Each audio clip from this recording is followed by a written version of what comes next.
All right, everybody, what's going on? It's your boy Jay Banks. Another episode of the PowWow. It's Tuesday. Got my guy AI in the building. What's cracking, bro? What's up? What's up? How we doing, guys? How are you? Yeah, Tuesday. Yeah, bro. Yeah. This has been exciting, man. We've got a lot of stuff going on Tuesdays now. Good vibe Tuesdays, man. We got the reality show going. Everyone's popping in already too. It's funny, man. Like I've got friends that just randomly come in and they're kind of just looking around on Tuesdays, like they want to be a part of the reality show. So yeah, that's going to be fun, man. We're going to get it set up where we're going to be bringing some people into some friends of ours that are like DJs and things like that to be a part of the podcast or part of the reality show. I think that'll be a lot of fun to get those interactions and just get the engagement of every day of inside of like a retail store for the building the brand. So like it's awesome to have the homies be a part of something we're trying to do, in a bigger picture beyond the store, to like... For sure. And not only the homies, man, we get like people coming in every single day that have never seen the place before. It's fair. And they're like, man, this is incredible, man. I'm a photographer or I'm a musician or a rapper.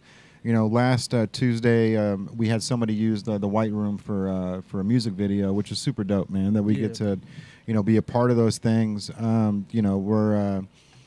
If it's only going to be like a 5-minute segment or something short, we can probably slide you in and won't even charge you for it just because the ambiance of the store is so dope. Yeah. But if you want to rent it out, we're thinking about trying to figure out a way to do that too, where you can have like an actual an art gallery hidden behind the 7-Up machine. Yep. I always thought that'd be super dope, man. Something where like they can have cocktails up here and then the art's in that back room.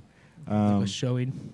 Yep. For sure. Just got like I've already thought about it. We just got to figure out how to, because all the arms for all the clothing is all sitting straight out. So as long as we put like something on there where they can either hang the art from underneath it or sit it on above it, which is probably the better bet. Yeah. I would say above it. Yeah, for sure. To keep it out of the hands of the greasy people. But greasy people. Yeah, man. Yeah. But the ones that touch everything. Oh my God, dude. Yeah, you'll have I don't know why, but people have a tendency to when they have stuff on their fingers, whether it's ketchup from food, they had fries, they had whatever. Because they want to wipe it off. Exactly, and they choose white clothing. I don't understand. Yeah, it's crazy. I don't understand, why the white shirt? No clothing is what we want, but why the white shirt that is just going to show up on the shoulder? Oh yeah. And they just wipe it on. Yeah, because they're just they're thumbing through. Oh man. They're like, oh, what is this? Oh, spaghetti. Let me get that off. Cringy is. Oh, it's bad. But it happens a lot too. That's a part of having a clothing store, man. Is making sure your shit stays up to date and doesn't look frothy when it's sold. But why? Yeah. I get we got to stay up on it. It's always been an issue. I worked at Macy's. People did the same thing. You know what I mean? But why? I don't know. It is napkin. It is a thing though. Like when I walk through any store, like I'd find myself just kind of like holding my hand out and just like touching the clothes as I walk by it. I get that, but you're probably not have dirty fingers with all that stuff. Right. And I'm also doing it for a different reason. Like it was funny, man. My wife, she pulled out this like new underwear she bought, and she was like, "Oh my God, these things are the best underwear I've ever had. The material's incredible." She's like, feel this material, and I touched it and I was like, "Oh, it's my doll," and she looked at me. She's like, the fuck is my doll? Yeah. And then she looks at it and she goes, who the fuck are you? Like, how do you, like, you touch that for 2 seconds and then she's like, you just pulled a certain type of cotton that I've never even heard of before, but you knew right away what it was.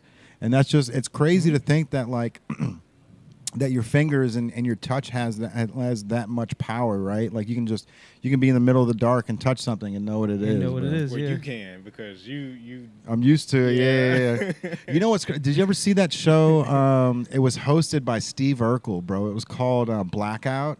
Nah. Oh my God, this show was so funny, dude. It was couples. Blackout. I do remember Blackout. Yeah, dude. Yeah. It was so genius, man. Yeah. Like they need to bring it back for real because it was before the pandemic.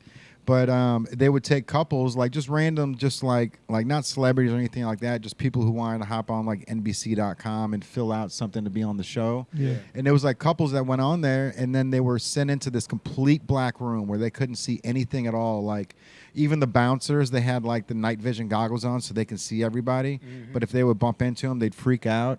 But like one round, they would have to like put their hand in a box and figure out what it is. And, it will be like a brush. and as soon as they touch it, they jump and scream like it's a porcupine, like it's definitely a porcupine.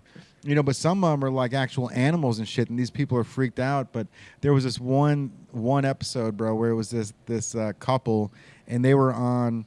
They basically put them on a harness, and they suspended them in air for like 30 seconds, and they made it feel like they were being pulled up to the top of the building, and then they had to walk across a steel beam, right? But it wasn't there. But the steel beam was on the ground, so they were only They were only 6 inches off the ground. Yeah, okay. And damn. she is crying, and like, because they both have to walk past it, or they have to walk from one side to the other, and the boyfriend's like, hurry up, and she's like, you hurry up, you know. Yeah. She's like, and she's all scared, bro, and then she falls. And the way she falls, she thinks she's falling from the ceiling. So she like does this like wild, like, and it's like a slow fall right onto the ground. And then she just starts screaming like, "Oh, you dummies!" Like, I can't believe I fell for that. Yeah, But the that's whole awesome. the whole show was It's just awesome. genius, dude. Yeah. It's So they was in a whole dark room. completely Yeah. black, bro. You couldn't see anything, and like It's cool. so the whole Funny, show bro. was in like black and green or whatever that night vision The stuff night was. vision, Yeah. But it was a good show, man. And That's Steve great. Urkel's the man, dude. Stefan. Stefan. Yeah. Stefan. That was the real Steve, right? The real Steve. Mhm. Yeah. He's got his own weed company out now. I can Oh. believe that. Urkel That doesn't Urkel surprise me. Urkel Yeah. something, yeah. I think I you, just I made think that you up. teamed. I think you teamed up with Snoop Dogg to bring him out. Urkel OG. Urkel OG. That'd be dope. It was. How's it going, guys? It was. It So, will it was be something like Purple Urkel. I think is what. Yeah, I think that was Ooh, the that's- brand they came out with. Purple Urkel. Purple Urkel, bro. Yeah. So and they had the photo of him with the glasses on it. Like, and good for him. He's allowed to use that logo because you know when it comes to any likeliness, like we already know that from our boy Greg. Like, Yeah. you know that shit, man. Like those companies, they hang on to that, and they really know how to just like once you cut ties, they're like, sorry, man. Like we're keeping. Yep. We're keeping everything you built. Like Yep. you can go on and build something new, but what you build is ours, Yeah. which is crazy. It's wild. Yeah. It's like you're building for what you think is your brand, but really it's the brand much bigger than yourself. Right. But you don't in the real time you don't think about that. You're just like, I just got to go hard as I can because I'm building my legacy, and that your legacy pretty much stripped. Right. I mean, You know what's crazy? So And that, right? Yam and I were Yeah. talking about Pee Wee Herman earlier, and he doesn't know who Pee Wee Herman is. I've heard the name before, but I don't really know. Okay. Exactly Bro, who so he is. this is gonna blow your mind, man. So back in the hey, there's a Vanguard hoodie. Shout out to Vanguard. It's a group of kids going to the movies. But there was so back in the '80s, Pee Wee Herman created this character, or Paul Rubin created this character named Pee Wee Herman, and he made like it was basically like a skit show that he was doing, right? It was like kind of like theater based. Yeah. And ABC picked him up as a Saturday morning cartoon. Now NBC was running the game on Sundays or on Saturdays. So Saturday morning cartoons, NBC was just killing it. Was it ABC or CBS? I think CBS was it was ABC. ABC is the one that picked up Pee Wee Herman as a Saturday morning TV show, and he was the highest paid actor of the time. He got paid like $820,000 an episode or a month or something like that, which was astronomical Yeah, at the that's- time, right? That's crazy. But the Yeah. stipulation to the whole thing was he had to be Pee Wee Herman 24 hours a day. So if you went to the grocery store, he had to dress like Pee Wee. He had to laugh like him. He had to check out like Pee Wee. He had to goof, like, oh, I forgot my wallet. Like, yeah. oh, that whole like he had to act like that That 24 hours a day, bro. And so. Jeez. That sucks. But at the time, I mean, he's built a legacy over Pee Wee Herman, right? Like the chair right here. Show the chair sitting right there. There you go. Cherry. Yeah, so these chairs are based off of Cherry, which was the chair that he had in on his Pee Wee's Playhouse or whatever. But he ended up getting caught jerking off in a movie theater in Sarasota. Yeah. And so ABC dropped him. I don't even think he had a contract at the time, but that was like finally his out from like the Pee Wee Herman spotlight. And then he kind of went stagnant for a while, and then came back with Blow. He was with Johnny Depp in the movie Blow. I seen the movie. Yeah, so he was the drug dealer, like the I mean, it's kind of hard to describe Pee Wee Herman. He was. He wasn't the blue-eyed guy that was all coked out. He was like the rich guy in the beginning of the movie that was hooking him up and got him the flowers that were like the buds that were like they looked like cottontails. Like the quality. Yeah. Yeah. But he came out with a movie in like 2018, 2019. And there's a quote that he has in this, bro, and I love the quote, and I haven't been able to use it yet. He was in the middle of a conversation, and he goes, "You look a little busy. Let me let you go." Yeah. It's genius, bro. It is genius. You look a little busy. Let me let you go. It's like the perfect way to get out of a conversation and blame it on the person, the other guy. Yeah, blame it on the other guy. Yeah. Yeah. Yeah. You look a little busy, dude. Let me let you go. Let me let me let you let me go. let you let me Let me let you let me go. So smart. Yeah. Bro, Real quick. And he's genius too, man. Think about what he's saying as he's walking away. Like, what did he say? Yeah, yeah. But Pee Wee Herman's a man, bro. Like, and honestly, like the whole vibe of the store. Like my two idols are Pee Wee Herman and Frank Sinatra. It's like the perfect juxtaposition. Like one guy's like super classy and the other guy's like a total kid goofball, right? So it's like this juxtaposition, but it's kind of like how I describe my life, man. It's like I like to stay classy like that, but like I'm still that kid that likes to goof around and mess around with magic tricks. Shouldn't that be the essence of life, though? To be able to, be about your business, but at the same time be able to enjoy. You know what I'm For saying? sure, it's hard. It's hard to do though, man. It's I like that. You know, the day to day, the grind of always hunting for your meat, man. It makes it hard to enjoy the little things, right? When you get up and you've got to make that money. If you don't go to work today, then the car payment isn't paid tomorrow. Yeah. You know what I mean? It's like the day to day. It's like we're in this 40-hour work week, 5 days a week, 2 days off, 5 days back on till you're fucking 55, and then then you got 10 years to enjoy the rest of your life, bro. When you're too old to enjoy it, by that time you just want to sit at home and watch the TV that you paid for. Right. You just got to get into a lane that you love what you do and it doesn't feel like work, even though it may be just that. Like you got to find, because it's all about the overall happiness.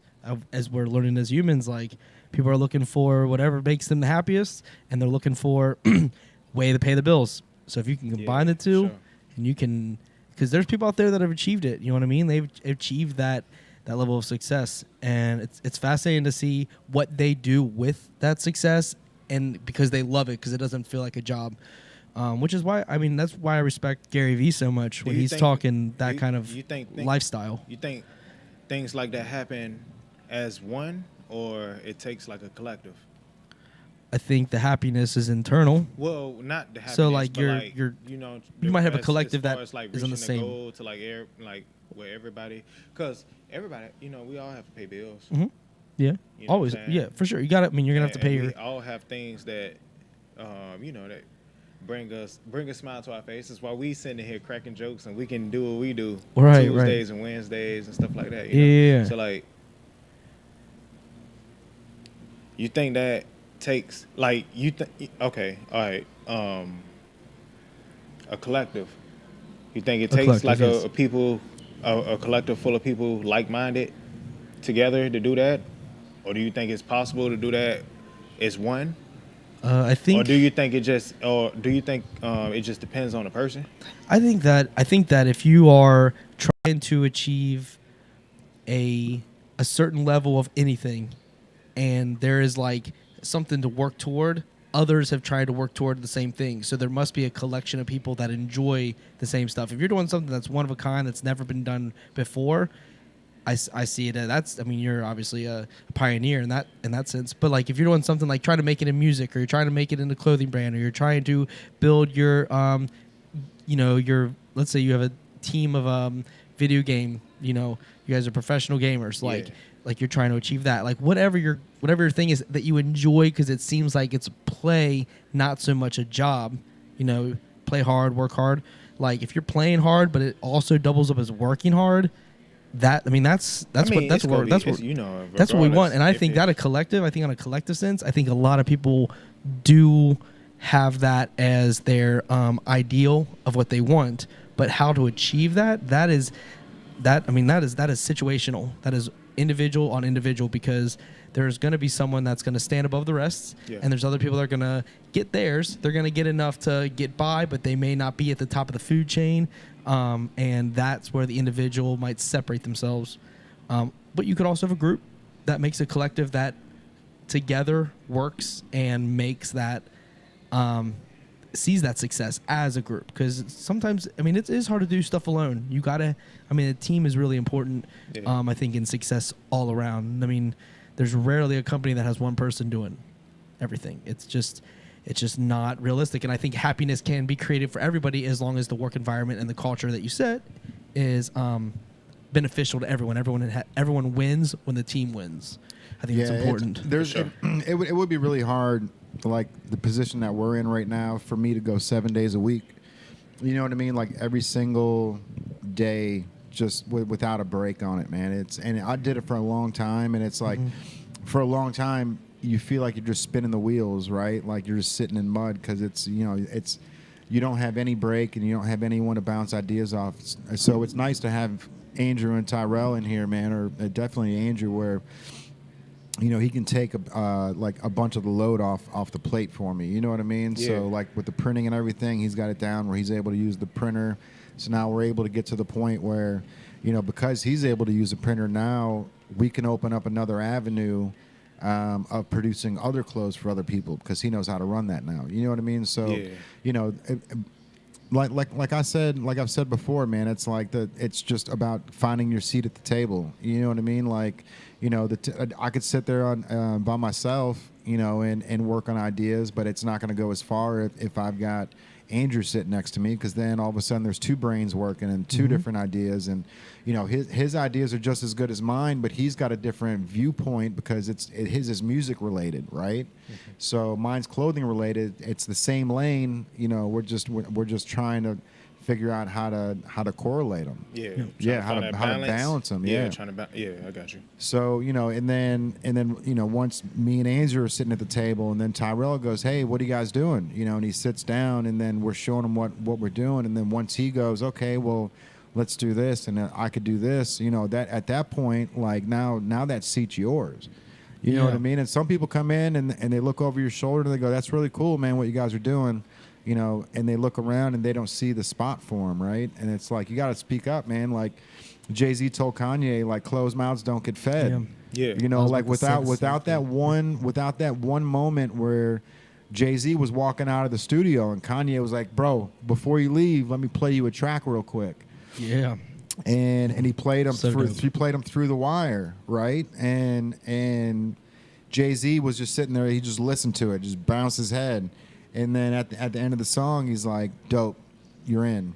And then on the way out, he looked at the camera and all he said was, "Closed mouths don't get fed," which means so much, bro. Because Jay could have walked out of that room, and without Kanye saying, "Hold on, man, like take a listen," he would have walked out, and then that opportunity never might have happened again, bro. And then who knows what would spawn from that? I'm sure Kanye still would have made it to the top somehow. Some way, he just take a different path, but that was the path at the time that he saw. Open door. Yeah, walk through the door, man. If you see a door, you know what I'm saying. If you see a opportunity, you know what I'm saying, and the same thing that happened with Big Sean and Kanye. Because Big Sean spit a rap in front of Kanye. Mm-hmm. It's like you feel me? It's like one of those. Yeah, and that was Kanye said something about him being. You and I talked about it already, about how Big Sean was his biggest mistake. And I don't really know what he meant by that. I see what you were saying on it, right? Because at first it sounds totally negative. It sounds like he's saying. I think Kanye meant this. What, going this one? Oh. Yeah, just bend. I was saying, just bend it down. There you go. I think Kanye meant by him saying biggest mistake might have been like he dropped the ball on Big Sean. That's when you said that, that's what I think that he meant when he said that. I think you're right. Yeah, Kanye, he said a lot of stuff that like when he said, like, He says it's so vague, you don't know how the hell to take it. Bro, like everything that's going on with Kanye right now is it's almost troubling, right? Because you see somebody that has everything. He's got the family. He's got the big house out in the middle of nowhere. Yeah. You know, he's got his wife's the number one, social media star, TV star. Yeah. You know, you got beautiful kids, and then all of a sudden you lose that like home aspect, and then everything just fucking is like a downward spiral from there, bro. I saw a video earlier today with him. I'm trying to figure out where he was going with this one, because he was like talking about, like, I guess like when Kim got with what's his name, Pete Davidson. Pete, yeah. When he got with Pete, he took like a trip to Japan and went to the top of a mountain and said, like, correlated himself to a samurai or something like that, and then he was talking about, I don't know, he was just he was saying something like, he talks just to talk on a lot of these things, man, and you know, I think he'd be talking in metaphors sometimes. For sure. You feel me? And like, you know. I mean, some of the way that he acts, though, man, like him calling Tucker Carlson boy, like, over and over, like, I saw that. Yeah, it's like just blatant disrespect, man. It's like you can tell that, like, you know, me personally, I think a lot of it has to do with. Let me finish, I got bro. you. Let me I got finish. you. I got you. Like, a lot of it has to do, I think, with Kanye's like losing his mom. You know what I mean? Like, she was the one that always kept him grounded. I mean, our moms always keep us grounded, right? Or tell us to, you know, that you're going to be a superstar one day, but like stay humble. Yeah. You know, and for him, man, like once he loses his mom, and the way he lost her too was insane. You know, she died because of Botox or plastic surgery. Mm-hmm. You know, she was trying to look better, you know, because her son's in the spotlight, and she's in the spotlight because of her son. And yeah. you know, so he was you know, thought about committing suicide after all that, man. And so, you know, when you lose that one person, you know, that keeps you grounded. And, you know, now he was at a year and a half ago, bro. He was at the top of the food chain, man. You know, with the clothing, with the whole nine. And now it's just everything's kind of slipping away, bro. I think he's just opening. Because I talked to Drew about this earlier, and I was like, I think he just I think he opening doors for all the people who, like, the creative type of people. He just opening doors. Because I remember I had a good friend that told me sometimes, like, when you're trying to do something different, it's got to be somebody that's going to kick the doors down, and they go through the most the BS. Yeah, for sure. They go through the most BS. And then, but that's what leads the way for, like, that's what started the army, you know? Right, for sure. That's what started the army. Because then, like, he kicked the door down, then it's like everybody else coming through. Right. So, like, that's how I look at it. Yeah, you've got to have a pioneer that and he that fight goes against the what, grain. Adidas, Gap, Mm-hmm. and it's like those. Let's not kid. Those are big corporations. You feel me? Like, but he in the position and the power where he can speak. Like, if we tried to speak out against them, no one would care. Sure. I'm just, you feel me? No, Right. they'll just look at us like we crazy. Speaking out for what he though? For what though? Creative freedom. Well, I mean, That's what I be feeling sometimes. Because, I mean, that's a lot.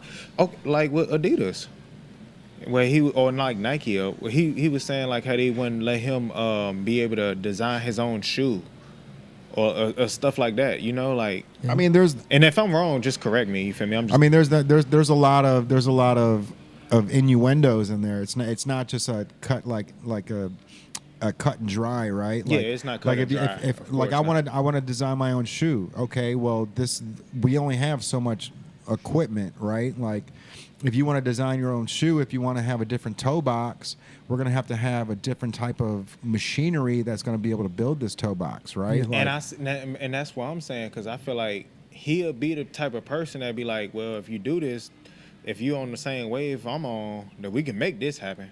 For sure. I mean, all we doing is going forward anyway. I mean, without question, Kanye So I set a precedent with the foam runners, right, or the slides. Okay. Because we never used cheap foam or plastic like that, right? It's Yeah. always been leather. It's always been Suede soles or- with yeah. the stitched on shoe, Yeah. right? So when he comes out with something that's a straight mold, you know, once you create one mold, one mold is the expensive part, right? Like once it might be $20,000 or $100,000 to get that first mold because that machine that you have to create to do it, but then it's pennies after that, right? So, you know, and depending on who bought the equipment, bro, like Kanye could, like somebody can come in here and tell Native, hey, buy this shoe machine, right? So we pay for the shoe machine, we learn how to do the shoe shit, and we're back here doing all the stuff. And he's just telling us what to do. He's not back there working on it and buying the foam. And, Okay. you know, I mean, maybe he is, but I wouldn't assume that he's doing the grunt work. I feel like Kanye is just the design stuff and then send it on to his designer, whoever it is, to fulfill whatever is in his brain. I see what you're saying, because like I feel like he's like he can see he's a visionary. He can see it. Yeah. But then like at the same time, like it's like that with him. He got to have a team, because it's just like he see it, but then it's like you need the road to meet the execute. rubber. Yeah. Yeah, you, have you to be feel able to me? Like execute, he probably can't, because I worked at Nike, and I know like when I first worked at Nike, they was telling us about the different types of feet. Mm-hmm. And so we had to like study the different types of feet for different types of shoes. And they would put us in like certain sections and stuff like that at Nike. Mm-hmm. I was hooping, so I just naturally just wanted to be in the basketball section. I ain't gonna lie to you. Yeah. I can't tell you about running shoes. I can tell you a little bit about running shoes. But when you hit the basketball section, yeah, I already know what's going on. Right. You feel me? Hey, you say you're a guard, and you looking for some LeBrons? Nah, you tripping. Yeah. Nah, yeah. you tripping. No, LeBron, you don't want that's those. for the small forwards and Right, power yeah, forwards. yeah, You yeah. need to get you some lightweight shoes where you can move and be agile, you know? Yeah, So like bro. that was my section, but Don't get those Jordan 37s. You see that Jordan dude? 37. Yeah, bro. You see last week the dude blew right out of that shoe. Oh, I did. Yeah. That was an Air Jordan. That was the Jordan 37s, bro. Oof. Like, did you see that? His whole foot came straight through the front of the shoe, man. What Like he's video is wild. lucky he was didn't this break his some foot. college. This some college shit. No, NBA. Who? NBA. Who was that? It was a Boston Celtics player. I do Jason not remember. Tatum? No. Jalen Brown? I'll have to check. Marcus Smart? It Look, might, he's throwing the basketball it in might the be. windows now. I don't know. I'll check. I'll double check. Yeah, but it was a wild video. It was wild, man, because it I don't know when that dude actually could have happened. definitely fucking snapped his kneecap, bro. Like, I mean, when you're The driving shoe- to the lane, and you know everything that's planting you down just fucking breaks apart, bro. Yeah, And he sounded like a small forward or a power forward. he was probably, I think he was a guard.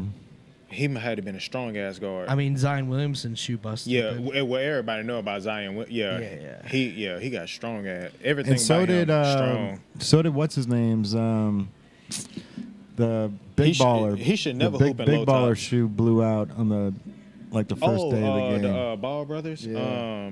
Damn, I can't remember. Lonzo? Was it Lonzo? Or is it? It might have been Lonzo. Yeah, it might have been Lonzo. Pretty sure, yeah. Because LaMelo went in the league then, and then D'Angelo, it had to be Lonzo. But they were still I designing don't the know the- I shoe don't know the too, name. for real. They had some prototypes out, so they went. Yeah, they find it. When I saw the video, I was like, "What? That's wild!" But I don't remember who was in the video.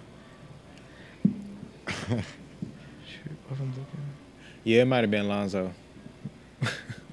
Man, It might have been Lonzo. Boston Celtics, number 12. Bro, that fucking. Hold on, what? All I had to do is type in Jordan 37 blowout. oh, Yeah, here it is. No, when you said Jordan 37, I thought you was like fucking with me. Here. There's a retro Jordan 37. I gotta show my homies.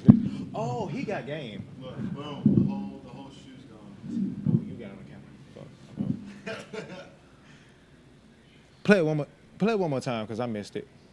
I didn't know you. I forgot you was putting it in front of the camera. There you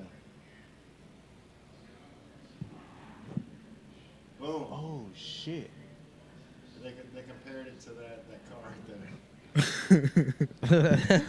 there. I forget his name, but he got game. Yeah. Bro, Yeah, they he can should. play. I forget his name. They need bro. to bring Tinker back, bro. Like after like the 13s, I was done with the Jordans, man. They for started. real? Yeah, bro. They started to look like Ferraris, and then they started to get real heavy and boxy, like the LeBrons are. You know what I mean? Like the 13. Okay. I didn't even like the 13s. I bought them and I barely ever wore them, man. It's the one that has that real weird like triangular tongue in the front. No, the 13s is the one that got like those. It's got like this weird. Yeah, braid, and it's got like the little. It looks like little dots, but they're not dots. Yeah, it's like a weave in the side of them. Yup. Yeah. I got the black and silver ones. Now the that you Barons. mention that, I can't really even. They started to look like Lamborghinis, bro. Like they. When I was down south, a lot of people loved the 13s. But now that you mention that, I can't. Damn, that's crazy. I can't really even. There wasn't much lace room. There wasn't much lace room. It was all pulled up. We need to have somebody just pull it up and then.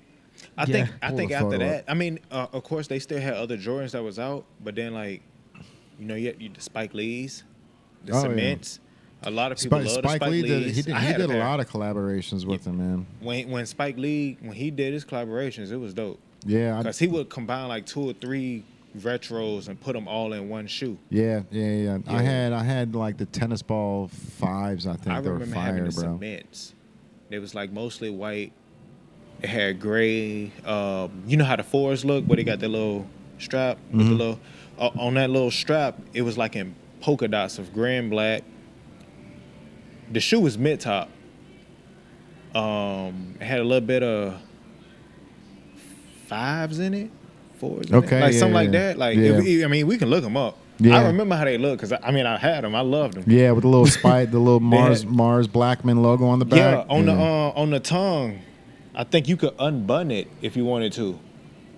I always leave mine buttoned. I ain't want to have. You don't want to let your shoes look scrappy. I like what Travis Scott shit. does, man. Travis always has little hidden pockets in all of his shit, like whether it's shoes cool. or. Yeah. We gonna keep that one on the low. We go that's the ones that's for the real sneakerheads. You gonna keep that. For them. Yeah, we can't let the people, the bouncers of the concerts know. What's going on. Right. That's funny, man. What's up, man? But that so back to Kanye, bro. So he's got this whole idea of doing this whole ecosystem, which is like a town that's wild. Yeah, that's like has Ye built homes, and it'll have like a Ye record store, and his own like Ye shopping and all that. I see grocery store. Yeah, with like, would it be his face all over the Brussels sprouts and shit? That would be like his face on the side of a milk carton. Yeah, Badass. Yeah. My thing with it is crazy. If he my thing with it is, I feel like he doing it for creatives. Like he want to put all the we were talking about this. Remember, he probably want to put all the creatives in one, and then like, I don't know, make an army or just like making explosions. Like right. If you get around a whole bunch of creative people, you go do even more creative stuff. Right. So like, the problem is though, man. Like downside. A year and a half ago, he was on top of his game, and he had a lot of followers, and he was dropping Balenciaga, and he was doing the Adidas, and he saved Gap from fucking foreclosure. So like. He obviously the streetwear that's his lane, right? But I think he's losing confidence in people, bro. Like when you go and you start bad mouthing Adidas, and then you're saying on the Drink Champs podcast, like, I can be as anti-Semitic as I want, and Adidas will not drop me. And then he like reiterated it, and Adidas goes, you know what, bro, you're out. And Balenciaga did the same thing, and J.P. Morgan did the same thing. They're not letting. It's not like he needs money, but right. But you never want to use your own money when you're rich. You want to use other people's money. Exactly. That's the whole point. Right. The branding is a big part of the whole entire ecosystem that he's building. But the way that he's been acting the past 4 or 5 months, man, it's like I would be worried to buy a home in the ecosystem, only because who's if he's in charge, who's not to say 10 years from now he's going to be like, I want my house back. And that was the point. That was the point I was going to get to, because I was going to be like, at first I was looking at it like, because there's only two sides. It's like either he'll bring on the creative people together and make them, you feel me, build an army, right? Mm-hmm. And that's the good side, because it's a lot of crazy stuff that can happen when you think about it like that. Now, what's the other side? You feel me? The other side, okay, he do what other people in the past did, take control, have too much power, and then just like, you feel me? And that's what you feel me? So like, yeah. So it's a 50-50 for real. Like, it just comes down to his intentions. There's a thin line on that, man. Like, there's a thin line when you have so much full control of the town, of what happens there. Yeah. Set weird laws, set weird rules. Like, it's like you're creating like something that's not really been done in the sense of what he's trying to do. Because I mean, we have groups of people that come from overseas to, you know, embark onto a whole new world because they're looking for freedom. Yeah. In that case, you're kind of going backwards. You might be losing freedom by entering into that. 100%, bro. Because so if he's buying, say, 20 acres in Montana, right? Mm-hmm. And I would assume he'd label it private property.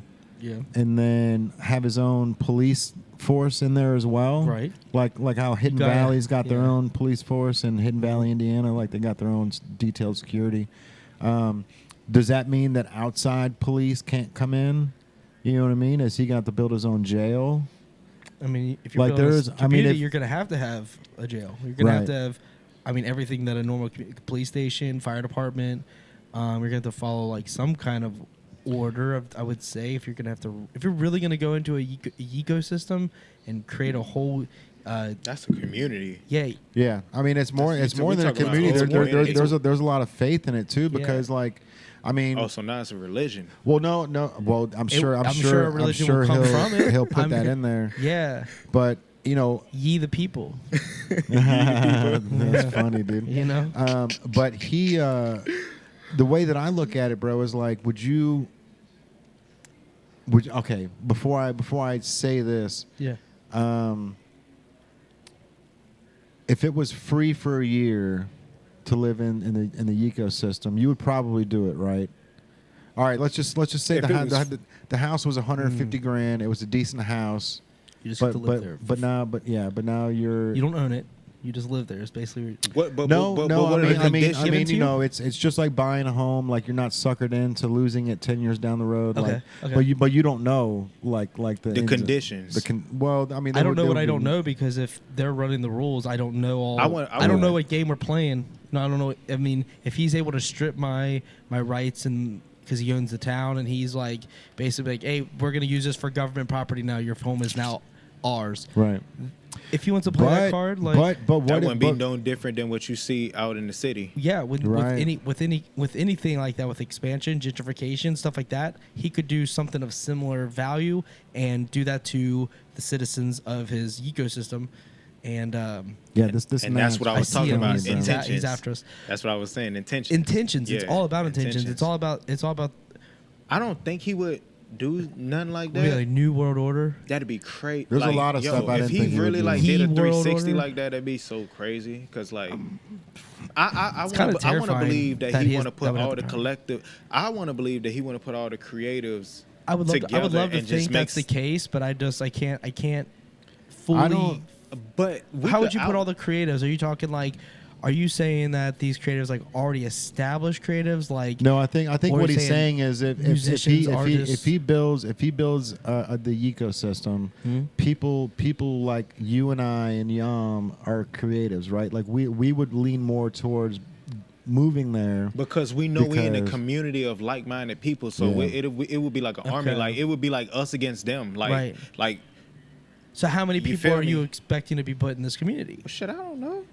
I mean, that's where you're at with I'm just saying, so if you remove all the creators, I mean, there's got to be enough. All the people in society, right now. If he wants a grocery store to run 7 days a week, you probably would have to have 300 homes. You know what I mean? Yeah. Something like that, a minimum. Right. Then it'll probably be the top tier creators. That's what I'm saying. It's just how many creatives are you taking out of normal society, putting into this? Right now, off the rip, if it was it's a hypothetical. If it was hypothetically speaking, if it was like that off the rip, then I'd say it'd be the top creatives. You feel me? Like the top creatives. Okay. And then as they keep building, what do you consider a it, top creative? Isn't creative kind of so like subjective in its own right? It is subjective. So like, But how like, do you when I say determine top, that? Are we doing a point system? I mean, I'm just getting down to we got to have some. I got you. There's got to be legalities. I got you. Right, So like I blue mean, checks, gotta be a- like blue checks. It's got to be type, structure. You know? Yeah, well, you ain't got to be no check. blue check, but just like people. I mean, wouldn't that make you legit? I mean, that means you already gotten to the point of society that you've passed a level, right? Yeah, like, yeah. That's definitely I look at life as a game, dude. Like Sure. I look at life as a game, and Mark Zuckerberg is he's got the most points right now, right? Like he's up there. He's got fucking 688 million points, and we're all down here with like 3,000. Yeah. Right. But like there's ways to warp, and there's ways to find ways to get to the next level and stage and stay there, and then there's ones that drop back down. But life is a real life arcade game, you know, and money is only the points that are on the board. Right. Well, when I say Right. like, I see. I definitely can relate on that. No, I just think that the game aspect's interesting because you're trying to achieve different levels. Yeah. Some call them chapters, some call them levels, whatever. You're trying to achieve different tiers, and it does play out like a game, but you actually have to be the actual game player. You can't just, restart from, ground zero. You have to I get what you're saying. Yeah. What I was saying about the whole, like, what I was saying pretty much like, all right, so you was asking like, who would be in there? So, I mean, if he's starting it, it will only make sense if it's going to be people, creatives, that he's closely already tied into, because that's how it's going to start. But then it's just his immediate network. Where I think if he's got to do a community, he's gonna have to have it's more than a community, he's gonna have but to it's have, got to start somewhere. He's gonna and have to have way more than his community. Because like, who's gonna be the person? You're not there. There's so many egos in the world that he's living in. Yeah. He's gonna have to have different people to do responsibilities that aren't the most glamorous. That is where the ecosystem, if you will, can thrive. So it has to be beyond his. He has to take a broader view. It has to be a large. Oh, it's multiple. Gonna be broad. We're talking multiple. I'm talking. I bet you he brings in like a Walmart type of thing and has multiple. If you have multiple size Walmarts, if you're gonna go all out, he's not gonna go small community. He's gonna go like take over the city. No, I ain't say take over the city of Portland. But see, I ain't say small community type size. What? I ain't say small community. I said people that's closely tied to him. That's creative. But we're not tied to him, but we would. I mean, you know what I mean? Like, so we're not tied to him, so we probably wouldn't be. If he started out right then and right now, we won't be there. We won't be in there. I'm letting you know, like, we won't. If it started in 2025, like, let's say he got if it started in 20, we probably still that's won't all 3 be years in there. out. Why wouldn't we be? Because like them go be the people that he know. I mean, maybe if it's 2022, so in less than 3 years. So you think that he knows? Say he's going to know a lot of people, but are these people going to be the ones that are going to bagging groceries at the local Yee Walmart? You know what I mean? Like whatever Yee Mart. He's going to know who, people who can run that Yee Walmart. But it's going to have to extend past the people that he's immediately but that's connected what I'm saying, to, right? Like starting out. That's all I was saying. Well, it has to start out. It has to start. It won't. I don't think it'll build. I think it'll be open the gates. Maybe even apply to be into the community. I'm sure that might be there's going to be a process, I would say, if you're getting down to it. Like, so you'd have to apply. Mm-hmm. I don't think he knows everyone that's going to apply. I just can't imagine it being successful if he's going to have officials, and I'm sure his officials he will know, but on the base level. What you just said, officials that he will know, right? That's what I'm saying. Well, he's going to have people already like.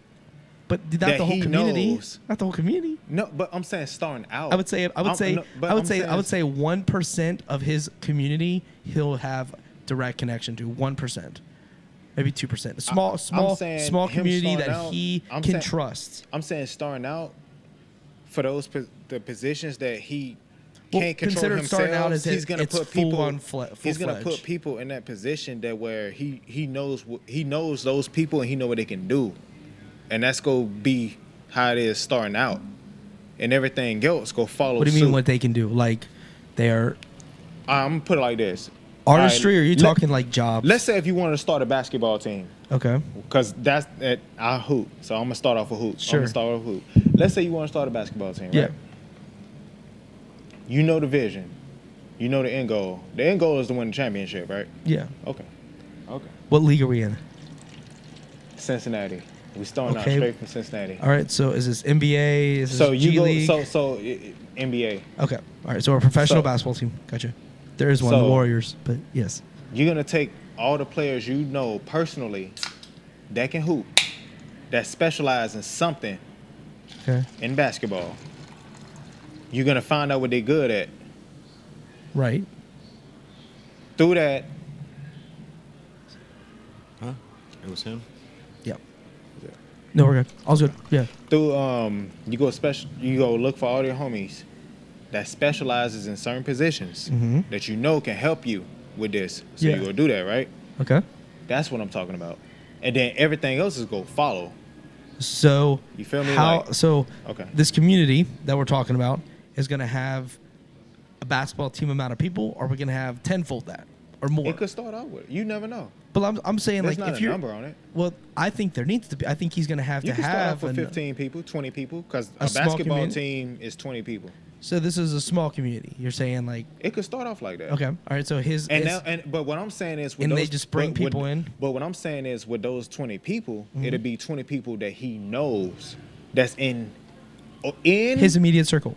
his immediate circle or Yeah. close to around his circle. We wouldn't know. We're not in his circle, Right, So right. we'd be like outer skirts. I think that would be a. I That's think what it'd I'm be a saying. small ecosystem. I think If he I would can aim make, if for I can bigger. make that make sense, I you feel think me? I Like, think this man is. I think Yeezy is in the mindset that one day he'll run for president, and if No, he's he wants to run for president he in did- 2024. He did. I know, but I think Probably that there's a difference between him just saying it and him actually going through the whole process of being president and taking full charge of the position. I know you Well, it talk takes a about whole campaign to do that, right? Exactly, And that but takes money. There's A one lot thing. of There's money. one thing about just saying it to get like clickbait, if you will, is what I'm saying. But Yeah. to actually go through the process of becoming the president of the United States, that's a long road, For sure. for sure. So How much money does it him take wanting to be campaign president, a I don't think how him much making a is- community would have only 15 people. I would say he'd probably want 100,000. Well, you talking about president?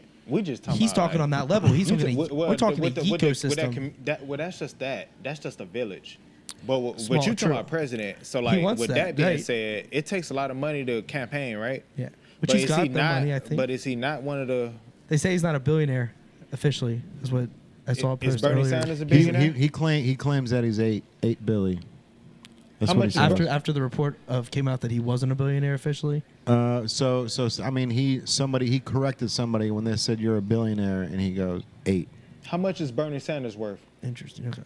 How much is Bernie Sanders yeah. worth? I mean, but all those people they get outside money. They don't Yeah. they don't fund their own but it's campaign. still money because it has to. But I mean, it it's can be not outside, really but it their still has money. to be in the pot. It's not really to run their this their shit. money. It's given by like you're familiar with a booster, Yeah. like a booster for college. Yeah. So like high school and college. Yeah, Yep. yeah. So That's like the pot. a booster is pretty much what provides the politicians money in a lot of the case. They have a booster behind Yeah. the scenes, People fueling them that right. help put money in the pot. Exactly. That's what I keep saying. So the booster's The money, pot. even though that politician is living off the booster money, But- it's not. but here's once the- he's out of that position, the booster money goes away. But here's the thing I'm saying, because Bernie Sanders, because he been trying to run for like some years, Yeah. from what I can remember. Yeah, for sure. And the guy he never seemed like he was a bad guy.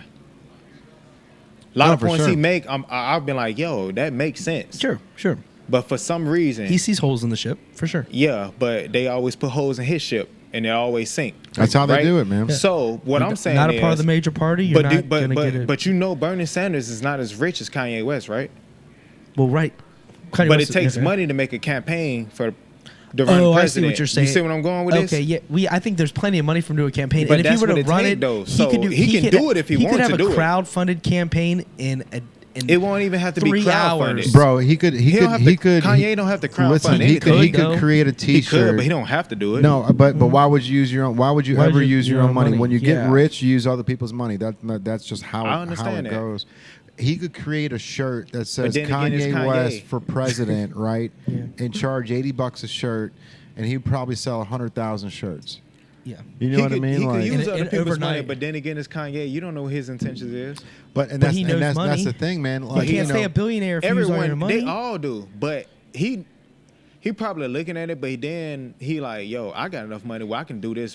I can do this. But the then higher you still- up or the higher you are on that money chart, the more power you have. So why use your own money to put yourself But listen to what down? you just said. It's about power, man. That's where we're at, right? You But don't, he got you don't want to be influ- president but unless you want He power. also has influence over the college kids and stuff like that, right? It's way more in college. So It's like with high- the it's votes, in high right? school, What you man. got? Editorial votes and stuff Whoa. like that. Like, Yeah, but I I'm mean- not trying to listen. I'm not no damn politician, but I'm just saying. Sure. I like if he was to do it, I would understand that he has a plan with it. It's not like he's going in this shit blind. That's all I'm saying. He could be doing it for ego. He could be doing it for. I don't think it's ego. Yeah, I don't know what's going through his head. He does a lot It's of not things. ego. It's not ego. You don't think there's ego inside his decision making? if he's I running think, for I president? think, No. I think everything about Hell Kanye no. is ego. I think so too. I think everything that he's doing is an ego trip. I think he's. I think so, too. He's gotten to the point where he feels like he's godlike. What's the definition of ego? Thinking you're better than everybody Yeah. else. I'm assuming is that's what it is, and the way that he talks. Self-absorption. Some people Bro, he look at talk- some he- people look at egocentric. He talks some down to people look at everybody. self-confidence as ego. No, bro. Yes, there's, they do. there's a difference. There's What's a the difference when between you're self-confidence and ego? because you talk down to people. He talks down to everybody. Yeah. He talks down to people on. I don't on- think he talks down to bad Somebody people. look. I mean, I don't think he talks down to good people. I think he talks down to bad people. Let me talk. Somebody, Tucker Carlson gave him when everybody else is like canceling Kanye, right? Like J.P. Morgan, Adidas, all these Balenciaga, they all canceled him, and Yeah. they don't want to talk to him. Tucker Carlson gives him a voice. He puts him on his show and lets him talk, right? Yeah. But then when you hear Kanye, and I love Kanye, bro. Don't get me wrong. Like he's one of the biggest inspirations in my life. The dude's from Chicago, came up from nothing. He was an outcast, right? And he was trying to make it in the hip hop world And he when he was did make wearing it, right? pink polos. And he made, bro. He So would took you to look the at top that of as an food ego chain. trip, or would you look at it as a guy that just came? No, like, bro, when you're everybody- not letting me finish. I You got you, just bro. keep I jumping got you. in. I got you. The ego trip is when you're talking to somebody that also made it to the top of the food chain, like Tucker Carlson. Tucker Carlson's got a TV show that he lets people speak, and he lets people speak their mind, right? Yeah.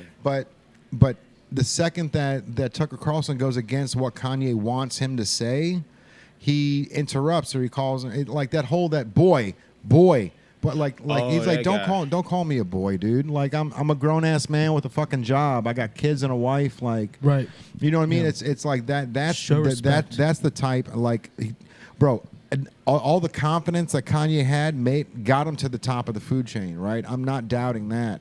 But now that he's up there, he knows that he's up there, and so now he's looking down, talking down to people that are giving him the chance to speak his mind, bro. Everyone's canceling this dude, and there's just a few select people that are letting him speak when they know what he's going to say is going to be fucking completely outlandish, right? But they're letting him speak on their platform, and then Yeah. he's sitting there going, he's treating the people that are interviewing him like they're peons, bro. Like they're little pieces of like they're just the pawns on a chessboard, Yeah. right? Okay, I see. Yeah, I got you. And that's the thing that blows my mind, bro. Is like, you know, once you got all the money in the world, once you got the family, once you got the house, once you got the business, you know, like he would have been cool with just fucking the Graduation album, in my opinion, Yeah, right? yeah, But he yeah. made it to the point where he's now at the top of the food chain when it comes to the clothing industry,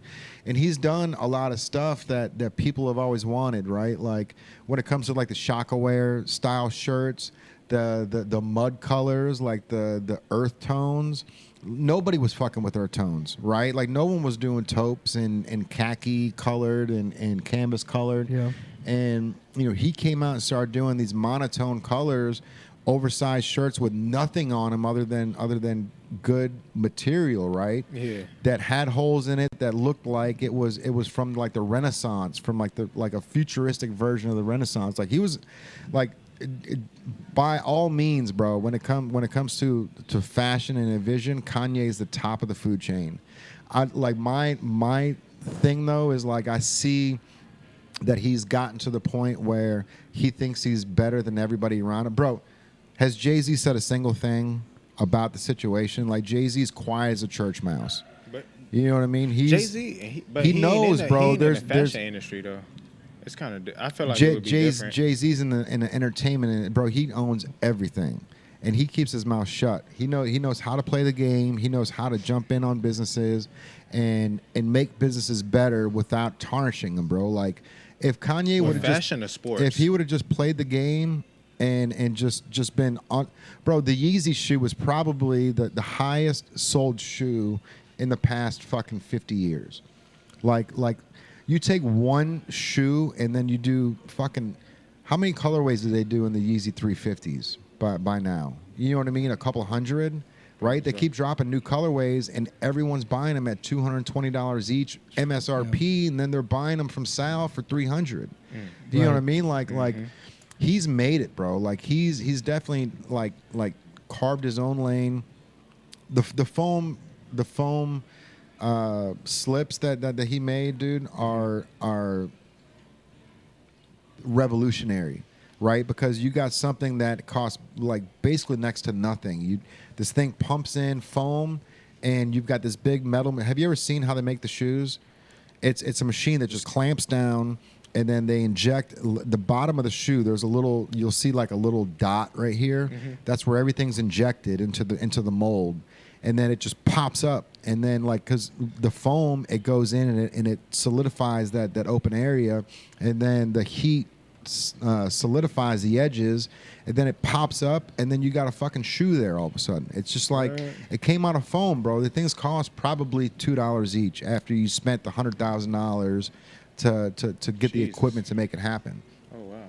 So like I can definitely see why Kanye would be pissed when it comes to having, you know, something that he created or that he had in his brain to say, hey, this is my idea. Now, Adidas, go buy the equipment and make it happen. But at the end of the day, who owns the equipment? Who owns the process, right? If I just Adidas, that's the thing, bro. Yeah. And like and as disheartening as it is, like I would hope that Kanye had the smart enough to patent that technology, but chances are he probably let it go through the Adidas lawyers and the whole thing. So they buy the equipment. They've got the warehouse. I'm sure they did the whole thing where they're like, hey, we'll house it. We'll print them. We'll give you fucking, you know, $70 of every $80 that's sold off these things. But see, that's what I was talking about earlier, because I was like, okay, like they got that shoe, right? Because it is what it is. They got that shoe. But because he's good at coming up with ideas, it's not like he's not going to come up with another creation. But this time when he come up with a creation, Adidas ain't going to get their hands on it. For sure. Nike's not going to get their hands on it. Gap won't get their hands on it. And it's going to be him. And that's what Sway said 5 years ago, bro. Sway goes, why don't you do it yourself? You know, like when he did have an interview where he admitted, he said, "Damn." He said he said you ain't got the answers, Sway. But no, he just had. And he came back and said, Sway's got the answers. I saw that interview and I was like, damn. But that's the thing is like when Sway said, like, why don't you do it yourself? Like, Kanye's response was, "You don't got the answers." That's because it's he was probably thinking in anger. Well, there's so much. At that point. There's so much to make the shoe. You've got to buy the machine. You got to create the product. You got to figure out how to mold the thing, right? Like, and Kanye didn't know how to do any of that stuff. That's why he passed it off to Adidas, and then he takes the royalty, right? But and now Adidas and now Kanye years later knows the process, knows the deal, and then says, "Man, I should have done it myself." Sway had the answer. Yeah, yeah. Sway's a G, man. He's a big fan of Lantana, bro. He's a big fan of Lantana, which is cool. Yeah. Okay, no. Yeah, he brings Lantana on his Sway 45 or cool. Not Shade Shade 45, whatever that. What is Sway? It is Shade 45. I said Sway 45. My bad. It's Shade 45. I said it too. Yeah, goddamn. But yeah, bro, natural.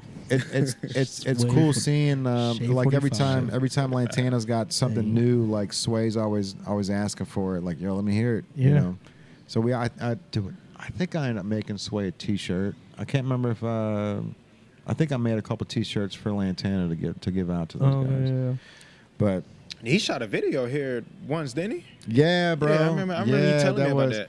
That was a cool video too, man, because that was his boy was going to jail the next day. Damn. Yeah. So they had to hurry up and shoot the music video. Right. The homie, he was in the video. Shit? Yeah, it was him and like that. It was like a tribute type featured. Well, it was a rapper, so it was Lantana and this other dude. His homie and shit. Yeah. They had a squad. They were dope. The whole crew was dope.